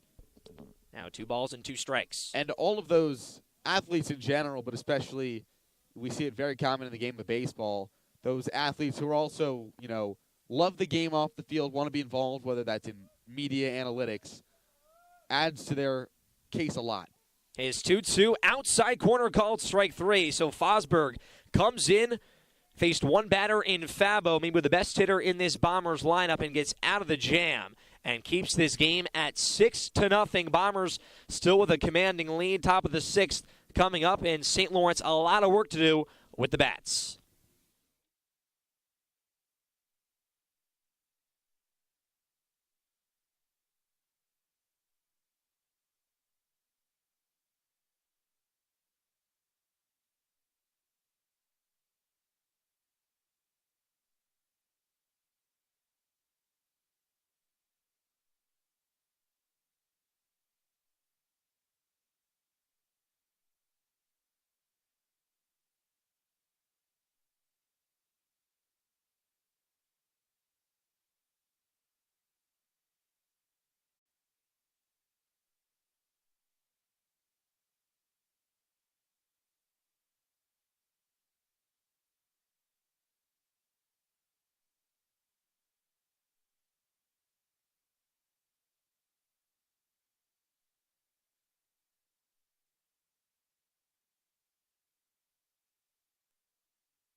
No, Colangelo.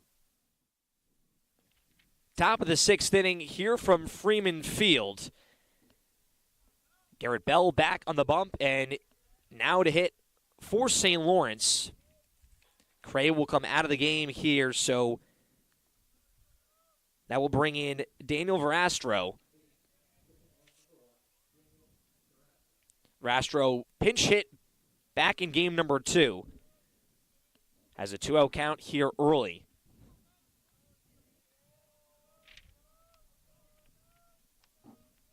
And some speed on the base path. Rounds this one. First base side, the second baseman, And Brody will pick it up, fires to first in time for the first out of the inning. So Verastro in his first AB goes down on the 4-3 putout, and that brings up Jackson Brinker.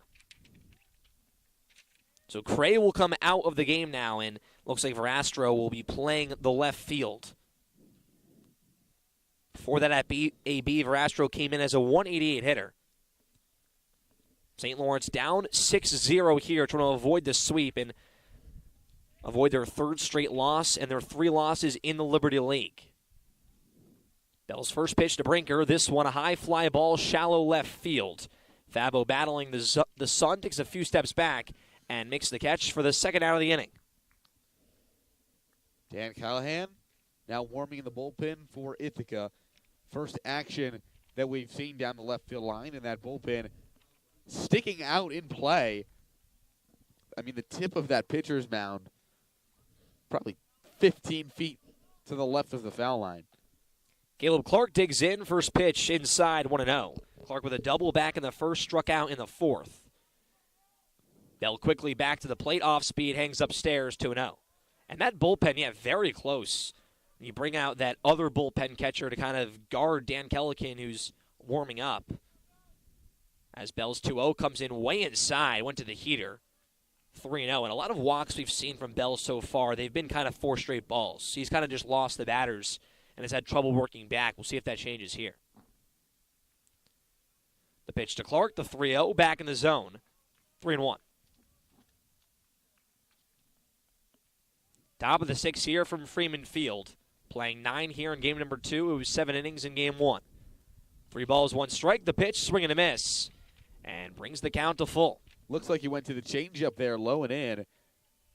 And Brinker swang way over it. Bell battling back. The payoff pitch, swing and a miss. The 7th strikeout for Garrett Bell. That might finish his afternoon. 1-2-3 goes St. Lawrence in the top half of the 6th. Only 2 hits on their side of things and a 6-0 lead for the Bombers.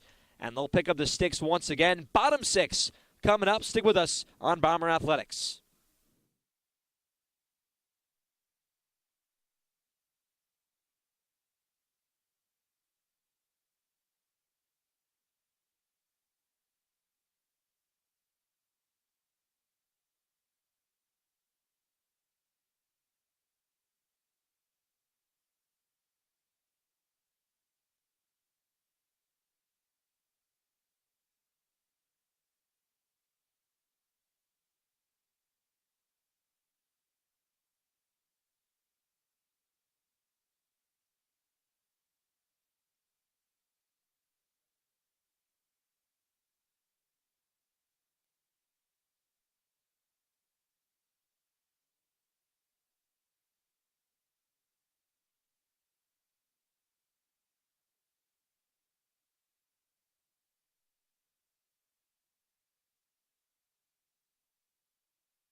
The Bombers looking for insurance. Bottom of the 6th inning here from Freeman Field. And we thank you for joining us once again on Bomber Athletics alongside Eli Fishman. I'm Cam Anna with you, and it has been a treat so far to watch this series. Game number 1 yesterday from Falcon Park, a 16-2 win for the Bombers. 7-6 in game 2 and a 6-0 lead here as Garrett Callahan digs in. First pitch, a called strike from Sam Fosberg, who's back on the bump. The third pitcher we've seen in game 3 here today, Parker started it. Mingione came in, and now Fosberg going to help them out. The 0-1 pitch grounded up the middle for a base hit. Callahan's second hit of game 3.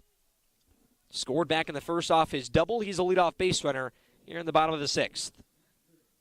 Garrett Callahan continuing his tremendous season and series at the plate with the base hit. After the RBI double, a pair of hits in game 2, 7 RBIs, including a home run double in game 1. First pitch to Curtis, swing and a miss.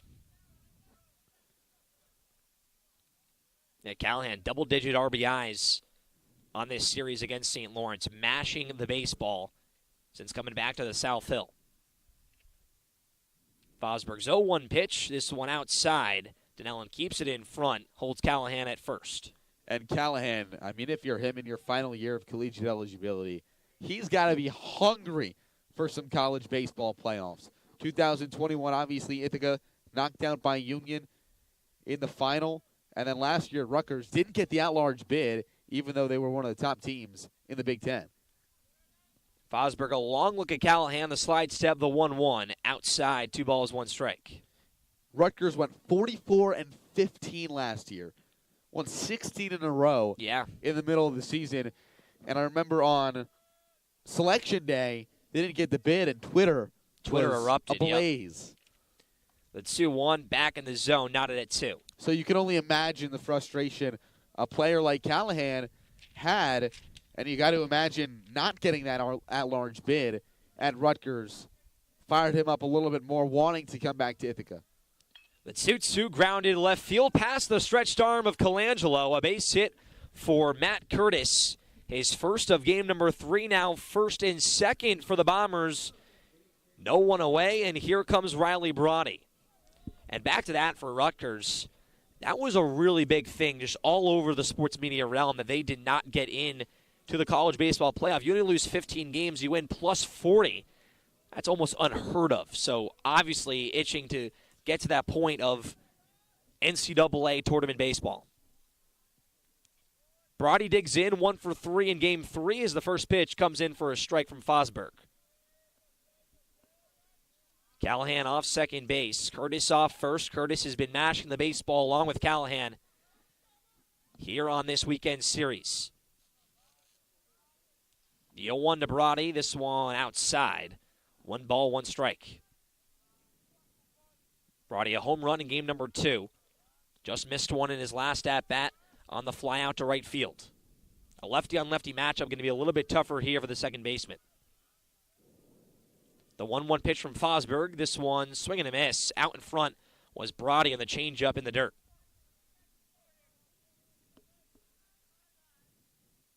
One-two count coming up. Brody with 3 hits on the series. Fosberg a long look at second. The high leg kick, the 1-2. Waved at and missed. Once again from Brody out in front. Fosberg fooling him with the off speed. And there's one away. Fosberg, quite the crafty lefty, working slow and low. And Brody swinging right over it. No chance. Waving at a couple of those pitches late in the count. Fosberg, a few hard hit balls off the bat of Curtis and Callahan, but has dominated the rest with 2 strikeouts and the outs he's gotten. Here comes Connor Peterson. Back in the zone is Fosberg 0-1. Peterson still looking for that hit on the series. Coming into play shortstop as Fabian started the game and they got banged up and subbed out back in the 3rd. This one outside, now 1-1 count. Bombers with a comfortable lead here, 6 runs on 13 hits. St. Lawrence, no runs on 2 hits, neither side with an error. Callahan still off second base, Curtis off first. The pitch to Peterson, this one a shallow fly ball towards center field. Federico coming in, it's a base hit. Peterson heads to first with a single, everyone moves up a spot. Peterson back in the hit column, bases juice with 1 away. It's got to feel good for Connor Peterson to see the first base bag and see some dirt on the infield as a base runner for the first time since Wednesday's game against Clinton that he's gotten on base. And it's nice to just see a ball fall as well, and that's really what happens in baseball. It kind of only takes 1 hit sometimes to work you out of a slump. We saw some hard hit balls. Yep. A few early in this game and yesterday as well. There's a lot of green grass out there, but sometimes when you're in a slump the way Peterson is, it feels like there's no green grass. So when that ball hits the turf, hits the grass, it's got to feel good. Bases juiced here with 1 away from Ryan Lobsher. Insurance on the board for the Bombers. Doubled and scored back in the 5th inning. First pitch to him, fastball inside corner, a called strike.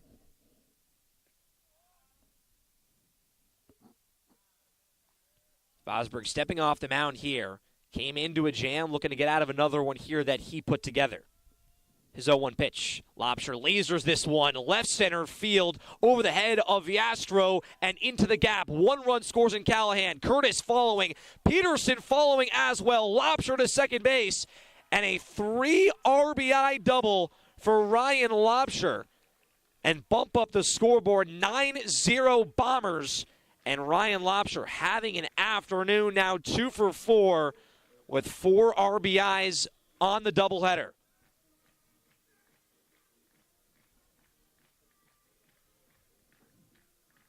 Looks like that might be all she wrote for Fosberg. We'll see if it will be. And it will, as Coach Kenny Collins takes the ball. Lobsher, the final blow, perhaps the nail in the coffin.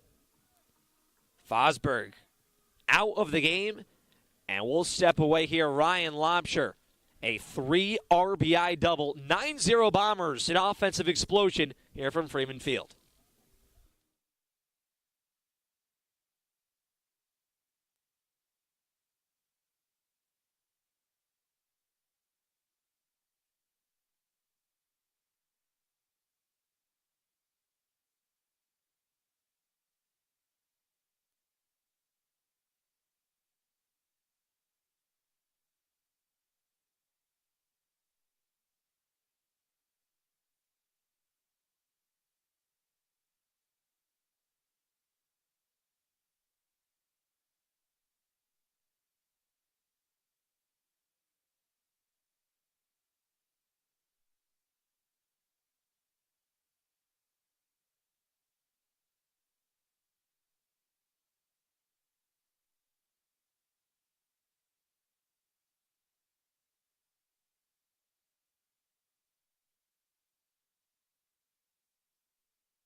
One out in the bottom of the 6th inning. 3 runs on the board for the Bombers. They lead 9-0. And Michael Watson now on the mound for St. Lawrence, making his 3rd appearance.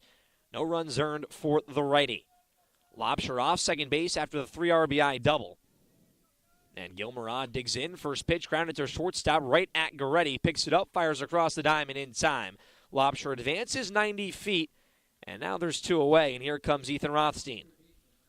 That ball was shot to Goretti at shortstop, and Lobsher scurried right across. Almost got his feet tripped up with that baseball. Advances to third, though, 90 feet away. For Rothstein, already a pair of RBIs on the afternoon. Second on the team with 21 RBIs on the season. First pitch to Rothstein, outside corner, a called strike. He doesn't like it. An 0-1 count, Watson in front. Watson, a junior. An Ontario native. This one back in the zone, 0-2. 2 outs in the inning. Watson looking to get out of the jam. A lot of work for St. Lawrence to do to try to stop the sweep. The 0-2 to Rothstein. This one, high fly ball first base side. Running over is Clark towards the foul line. And this one will be out of play into the St. Lawrence bullpen, so we'll do it again. Sun starting to go down here a lot more. Rain in the forecast, too, for right around 6 p.m. Watson's 0-2. This one line, deep center field. Federico going back towards the track, over his head. Bounces against the wall. Rothstein to second. He's heading for third. Oh, now he's going back to second. A pump fake. Now he's in a rundown. Heads to third base and picked up from Colangelo. Rothstein cut in a tough spot here, and he will be tagged out. But he gets the RBI. Lobsher will score. Makes it 10-0 Bombers. And we will head to the top of the 7th inning. Rothstein with another RBI to his stat line, his second hit on the afternoon. 16 hits for the Bombers. And top 7 coming up here from Freeman Field.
Top of the 7th inning here from Freeman Field. The sun heads down. Bombers back in the field. St. Lawrence back with the bats. Dan Kellican now into the game on the mound. He'll face Jimmy Liberatore. First pitch grounded towards shortstop. Peterson picks it up, ranges to his right across the diamond in time. A great play by Connor. Peterson gets Liberatore by a step, a 6-3 putout to start the afternoon for Dan Kellican on the bump. The sophomore, a Long Island native, 5.4 ERA, making his 7th appearance. Played for the Cortland Crush this summer in the NYCBL, was an NYCBL All-Star, and the closer for the Crush who won the championship. Another pitch, grounded to second base. Brody picks it up, easy play to first in time. 2 pitches, 2 outs for Kellican.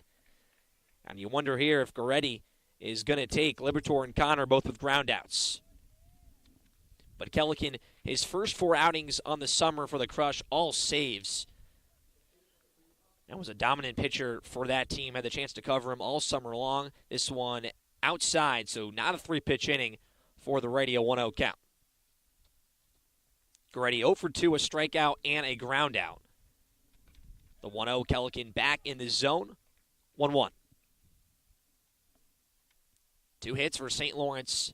Bombers in double digits in both hits and runs. The 1-1 check swing he went around. And a 1-2 count. Kellican looking for a quick inning here in the top of the 7th. Back to the windup. The 1-2 pitch. Off speed. Hangs upstairs. Knotted at 2.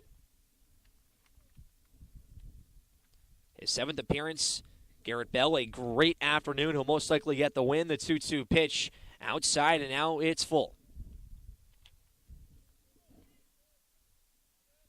Bell with 7 strikeouts, a big outing, and a bounce-back one at that.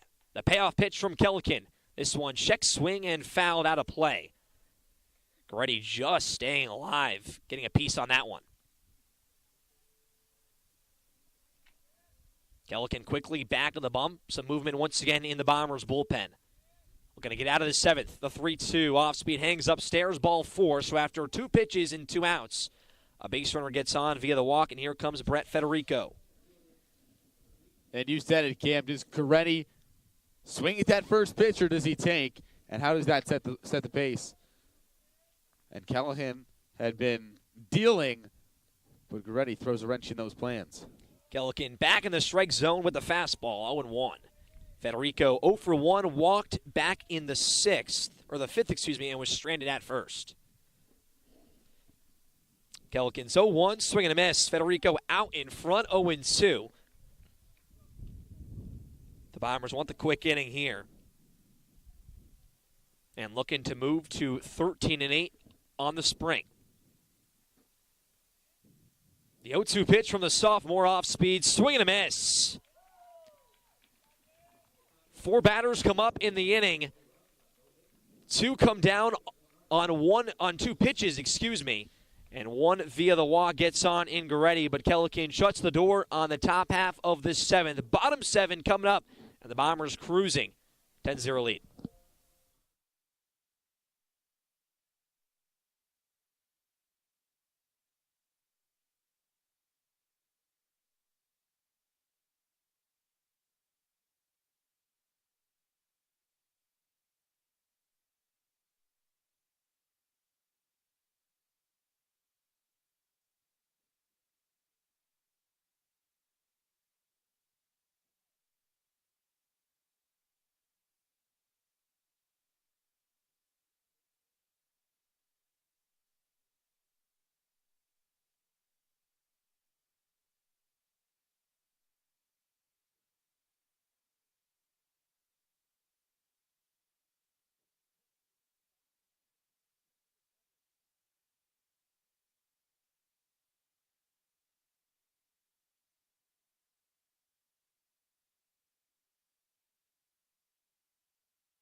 Bottom of the 7th from Freeman Field.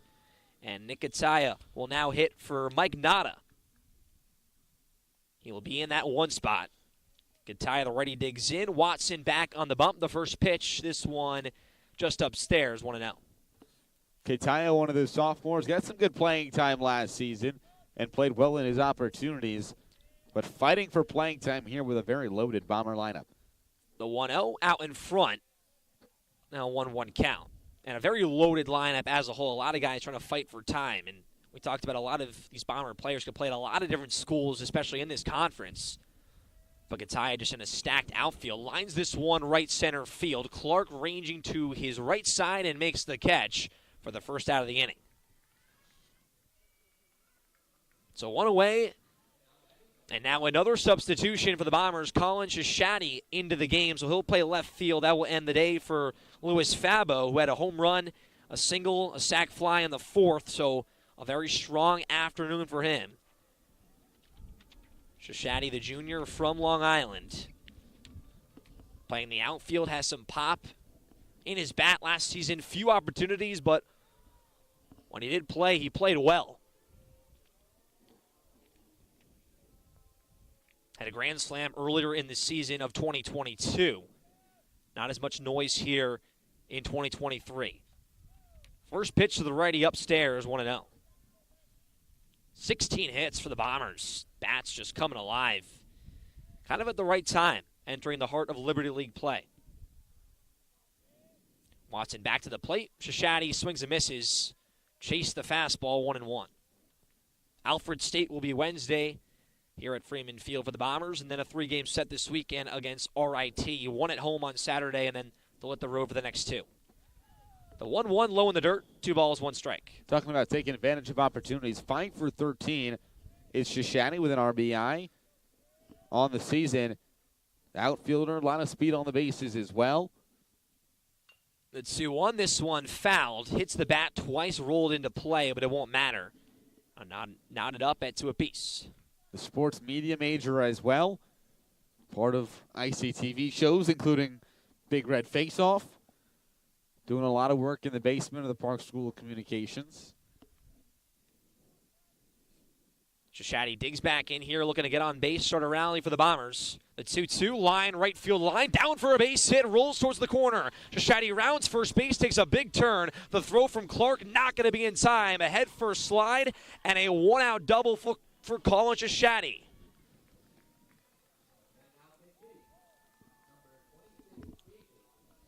Love to see it coming into the game, and another pinch hitter, David Cifinelli. He'll play right field, taking out Garrett Callahan, so a big outfield change. First two hitters, all outfielders.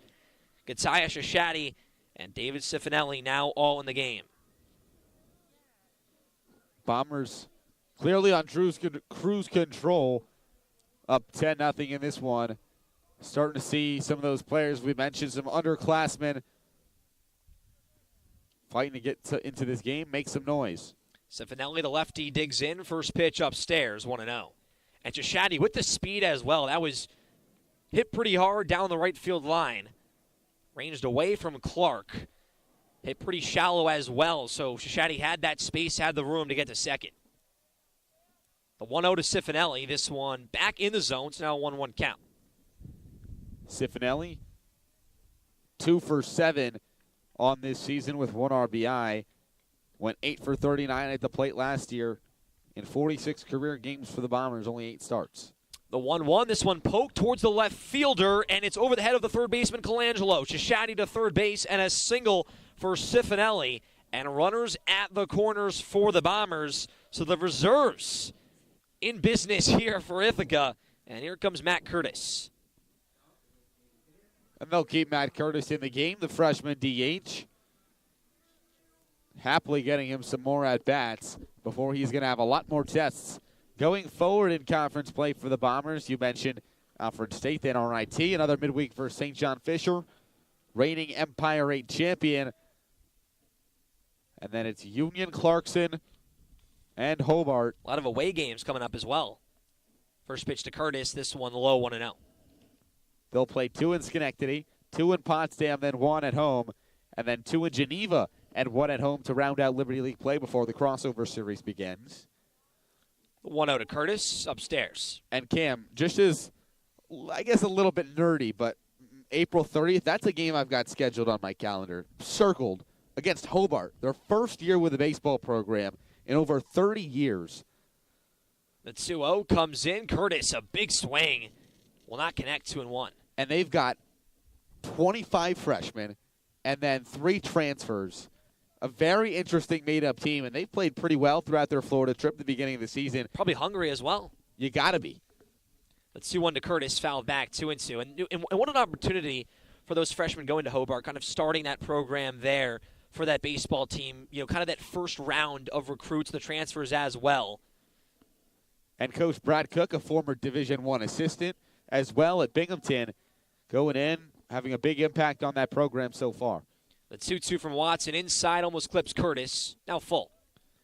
And a little bit of a nerd myself. I am in a JUCO baseball a little bit. I'll admit Gotcha. it. Herkimer, up in the Northeast. I've been wanting to get out to one of their games, an hour and a half and away from Ithaca. The 3-2 foul back. We'll do it again. The national champion last year. They've been the region champion, I think, 9 of the last 10 seasons. And their catcher last year in the College World Series championship, Ty Gallagher, is the catcher for Hobart. They were able to get him as a transfer in the portal to go over to Hobart. Already making some noise. A 3-2 from Watson, up and inside, ball 4, bases juiced for the Bombers with 1 away. Curtis takes the jog. And, yeah, what a great recruiting job to get Gallagher. So here's Josh Kaplan. He'll pinch hit for Riley Brody. I like this walk-up song. Run This Down, Jay-Z. Oh, you got to love Run This Down. Rihanna? Who does not like that song? That's almost just a generic comment. It's a great comment, though. Well, I'm not wrong. You're not wrong. First pitch to Kaplan. Called strike on the outside corner. Kaplan hitting lefty. A utility guy for the Bombers. An RBI chance here. 1 out. All Ducks on the pond. The 0-1 fouled back. 0-2.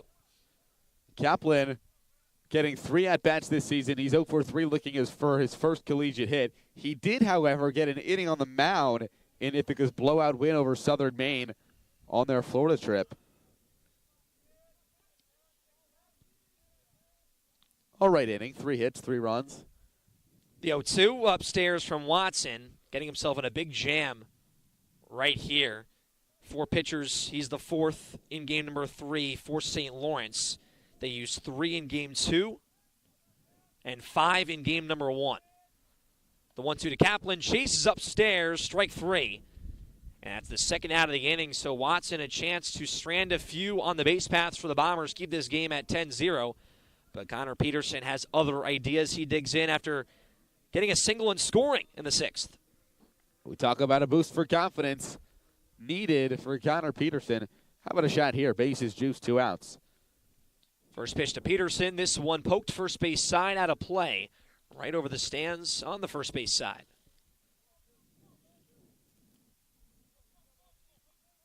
And Peterson right here kind of trying to continue, get out of this slump and get hot a little bit here. An RBI chance, a nice spot for him. Watson's 0-1. Fastball up and in. Peterson ducks out of the way, 1-1. Sun fully down here on the South Hill. That rain could trickle in the next 30 minutes. The 1-1. This one from Peterson, line right center field. Coming in is Federico in center, and he'll make the catch. A good piece from Peterson, but Watson gets out of the jam and ends the inning. So no runs on the board here in the 7th. After a few nice singles and doubles, Shashadi and Stefanelli both with hits, Curtis with a walk. But the game stays at 10-0. Top 8 coming up here from Freeman Field. And the Bombers looking for win number 13. Stick with us on Bomber Athletics.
And we return in the top of the 8th inning. Eli Fishman alongside Cam Anna on Bomber Athletics. A 10-0 ball game, and all the reserves making their way onto the field for the Bombers. Trying to close out a 10-0 victory, and John Griffin will take them out. A 4.76 ERA as he comes into this game, replacing Callahan, who went 1 perfect inning of work. And the first pitch is in there for a called strike to a pinch hitter, Ian Morrissey, who steps in from the left side for the Saints, getting some reserves into the game as well. And the 0-1 in there for a called strike to make it 0-2. It's Colin Shashadi in left, Dunn in center, David Stefanelli in right. Ethan Rothstein remains at third. Peterson remains at short as the 0-2 swung on and missed, strike 3. The pinch hitter Morrissey goes down swinging on 3 strikes, and 1 up, 1 down for Griffin via the strikeout. On the right side of the infield, it's Kaplan at second. Ryan Lobsher remains at first. Ethan DiDavo takes over behind the plate. And Griffin onto the mound, looking to close it out as Colangelo digs in for the Saints. Takes a first pitch fastball for a called strike. On the inner half, double barrel action. A lefty and a righty in the Bomber bullpen. 1 warming for the Saints down the right field line as well. And the 0-1 breaking ball outside. Out of the hand of Griffin only threw in 2 games last season. The junior from Toland, Connecticut, and accounting major at IC. The 1-1. Breaking ball upstairs. Makes it 2-1. Colangelo 0 for 2 with 2 groundouts on the afternoon. The 2-1 offering. Fastball, outside corner in there for a called strike count, even at 2s. Only 2 hits and only 4 base runners for the St. Lawrence Saints in Game 2 of this doubleheader. Game 3 of the 3-game set between the Bombers and Saints. As the 2-2 offering is swung on and fouled down the first base line into the bleachers and out of play here at Freeman Field. Game 1, a 16-2 win for the Bombers yesterday up in Auburn at Falcon Park. And this afternoon, a Bomber win, 7-6 in Game 1 and a 10-0 lead in the top of the 8th in Game 2. Fastball, check swing, and excuse me swing. And that one's fouled towards the first base coach's box on the right side and in front of the Saints dugout. Starting to become pretty overcast here. Clouds over the South Hill. Wind still blowing out right to left. Griffin deals the 2-2. Fastball low and away for a ball. Yeah, rain definitely in the forecast. Sun fully has gone away. And now just a lot of clouds here in Ithaca. A wide variety of temperatures the last few days on the South Hill. As the payoff pitch, the fastball is chopped to the third baseman, Rothstein, who's unable to come up with it. The big hop ate him up as he was charging. It bounces into left field. Shishani picks it up, throws it in. And the runner in Colangelo is on. Only the 5th base runner of the afternoon for the Saints. We'll await the scoring decision on that one as the top of the order. And Verastro will come in, who came in to pinch run in the 5th inning for Cray at the top of the order. And the first pitch Verastro sees is low and away. And they're going to give the error there to Rothstein. So the first error in this game for either side. 3 errors by the Saints, 2 from the Bombers in Game 1 yesterday. And it took until the 8th for an error today, as that one in there for a called strike to make it 1-1 on Verastro. Most errors in the Liberty League, 27 for the Bombers. As the 1-1. Swung on and missed to the off speed. Goes Griffin. And it's 1-2. Comes set. Checks Colangelo. Comes home. Breaking ball, swung on and missed. Strike 3. 2 strikeouts this inning. And both outs for Griffin have come via the chair. So Jackson Brinker, staying in this game, will dig in from the right side with a runner off of first and 2 outs. Brinker 0 for 2 with a walk. And the first pitch he sees is the breaking ball on the inside corner for a called strike. St. Lawrence keeping the heart of their lineup in the game here for, some help. Obviously need a lot of it. The 0-1. That one fouled back to make it 0-2. And you got to imagine a big reason in that is you're facing some of the top arms you're going to see all year. You want to get some of your starters still in this game. Young starters as well. Young starters, a lot of juniors and sophomores in this lineup, a pair of freshmen starting in this lineup. 19 freshmen on this St. Lawrence Saints team as the 0-2 from Griffin. Swung on and missed, strike 3. 3 Ks in the inning for Griffin, who comes in, allows a 1 base runner on the error. But other than that, shutting down the Saints, it's 10-0 as we head to the bottom of the 8th on Bomber Athletics.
Josh Palumbo is the new pitcher for the Saints. A 10-0 ball game. Eli Fishman alongside Cam Anna on this Monday afternoon at Freeman Field. And Ryan Laubscher, it's a weak fly ball, shallow right center field. And the going out and making the play is the second baseman, Brinker.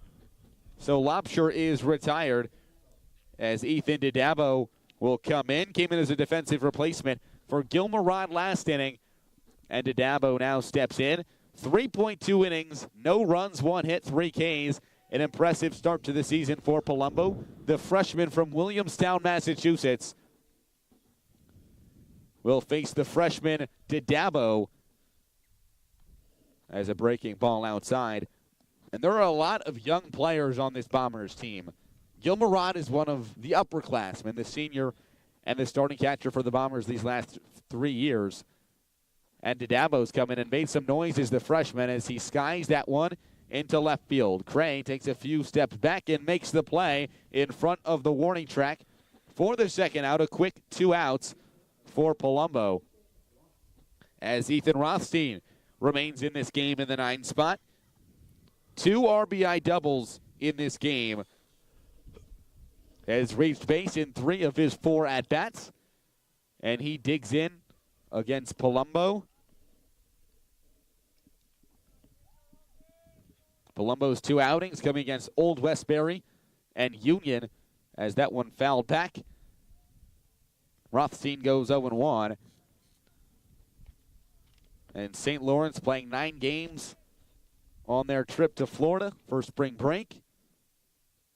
Some top teams that they got to play against, including Union, St. Olaf, as the 0-1 is fouled back and out of play. Old Westbury, Hamilton as well. Hamilton whooping up on Ithaca in Wednesday's midweek, locking down these dominant Ithaca bats as the 0-2 pitch is swung on and fouled down the left field line. A good job by this spotter in the bullpen to protect the bullpen catcher. Such an important job. Safety. Most underrated job on a baseball field is that spotter. And there's 2 of them covering the pitchers and the catchers down that left field line. As Palumbo kicks and deals the 0-2, the breaking ball is fouled back. Rothstein gets a piece on it and stays alive. Continuing an impressive season for Ethan Rothstein. After a big game yesterday, an RBI, and 2 today as he ropes that one. A deep right field. Clark, the right fielder, going back on the warning track, and he makes the play in front of the 353 sign. Rothstein is retired. St. Lawrence will come to bat in the bottom of the 9th as Ithaca needs 3 more outs to sweep the series and secure their 5th Liberty League win of the season. Stay with us on Ithaca Athletics.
top 9, 3 outs away for the Bombers to move to 13-8 on the season and 5-1 in the Liberty League. Landon White, the lengthy righty, on the bump. 2 appearances on the season, 5 innings, no earned runs. He faces 3-4-5 in the St. Lawrence order. First pitch to Caleb Clark, swing and a miss, 0-1. Clark 1 for 3 on the day, a double and 2 strikeouts in his last 2 ABs. White from Wallingford, Connecticut. His 0-1 pitch, this one fouled back and just misses the parking lot. The Bombers win game 1 of this series, and it was a wonky one at that. Supposed to play 1 Saturday, 2 Sunday. 2 Saturday, 1 Sunday. It moves to 1 Sunday, 2 Monday with the snow in April. And a swing and a miss, strike 3. So White gets Clark to go down swinging for the 3rd time this afternoon. The sombrero for the right fielder, and there's 1 away. And Jimmy Liberatore will now come to the plate. He's 0 for 3. 2 hits on the day for St. Lawrence. And only 4 guys have reached base for the Saints. They lose game 1, 16-2 yesterday.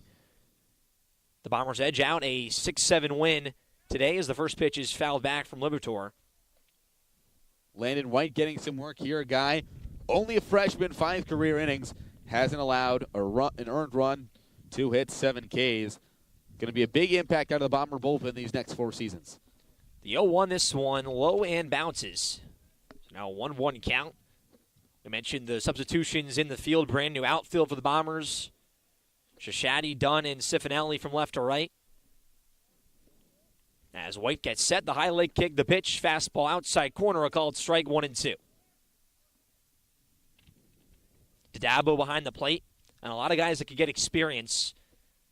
Bombers team that's playing well, but also very young at that with a lot of these talented reserves. The 1-2 low blocked from Dabo, and knotted at 2s. 18 hits for Ithaca on those 10 runs. What a day it's been for this offense, especially in game number 1, a 7-6 win. Lambert did not pitch his best outing as the ace, but the offense was there when needed as White's 2-2s outside, now full. The Bombers have a Wednesday game back at home against Alfred State, then a 3-game set back in Liberty League play against RIT this weekend. The 3-2 grounded third base side and foul.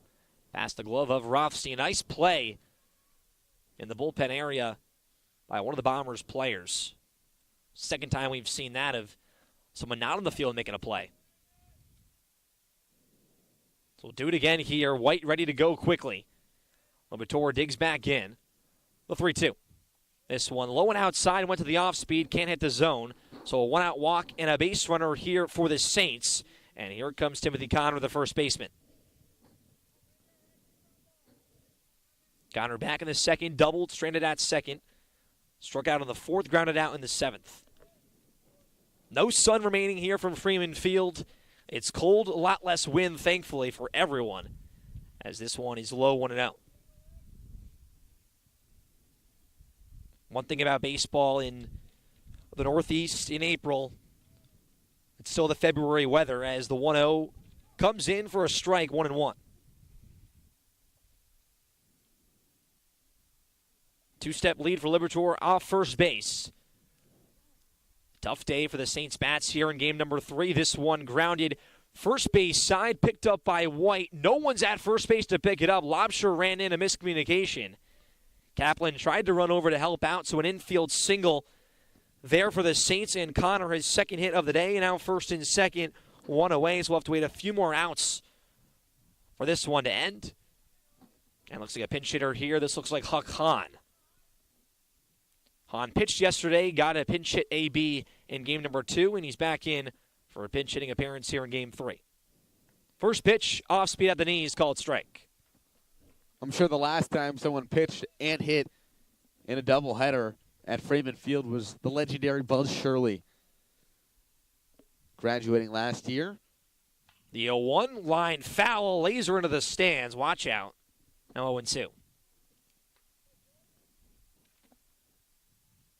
Buzz Shirley, a fantastic player for the Bombers. A legend. Legend on the South Hill.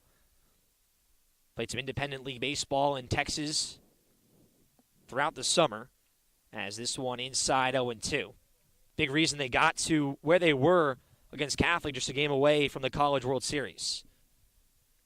1-2 count, one away, first and second for the Saints. White's pitch to Hahn. Outside corner on the fastball, not going to get it. A good frame from Dabo. Now 2-2.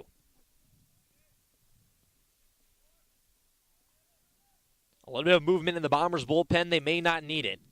White trying to shut the door on a 10-0 win. The 2-2 pitch. This one, left field line, down for a base hit. That's going to score at least one run. Liberatore rounding third, he will score. The throw to second, Hahn is in there, and a one-out RBI double. So the shutout, no more for the Bombers.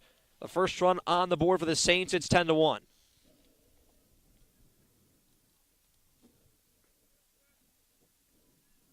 One of those things in baseball, you kind of want the shutout. You know you already have the win, but you want to kind of just cleanly get it done. As Brett Federico digs in, lines this one back up the middle for a base hit. Another run will score. Timothy Connor is in. Hahn will hold at third base. An RBI single for Brett Federico. 2 runs now on the board. 10-2 runners at the corners, 1 away. Cam, St. Lawrence had 5 base runners entering the 9th inning. And now there have been 5 base runners in the 9th inning for St. Lawrence with 2 runs on the board. Rather, 4. So almost as many base runners as they've had in this entire game. Not going down without a fight. And as we mentioned, for Ithaca, you may see them tapping out a little bit more than St. Lawrence, especially because for St. Lawrence, this is still an opportunity to compete and get better as you're facing some of the tougher pitchers that you'll see all season. Ian Morrissey digs in. First pitch popped up left field line. Down the line. This one is going to drop fair. Picked up from Shishadi. A run is going to score. The throw to second base. That one will be in time. Trying to tag at first was Federico. Read it wrong. So now 2 outs on the inning. Will be an RBI single for Morrissey with Hahn scoring. And now a 10-3 game. And the Bombers now 1 out away from moving to 13-8 on the spring. How about a heads-up play by Colin Shishadi in left field? Saw the runner off of first base. Still there waiting to tag and fired a dot to second for the out.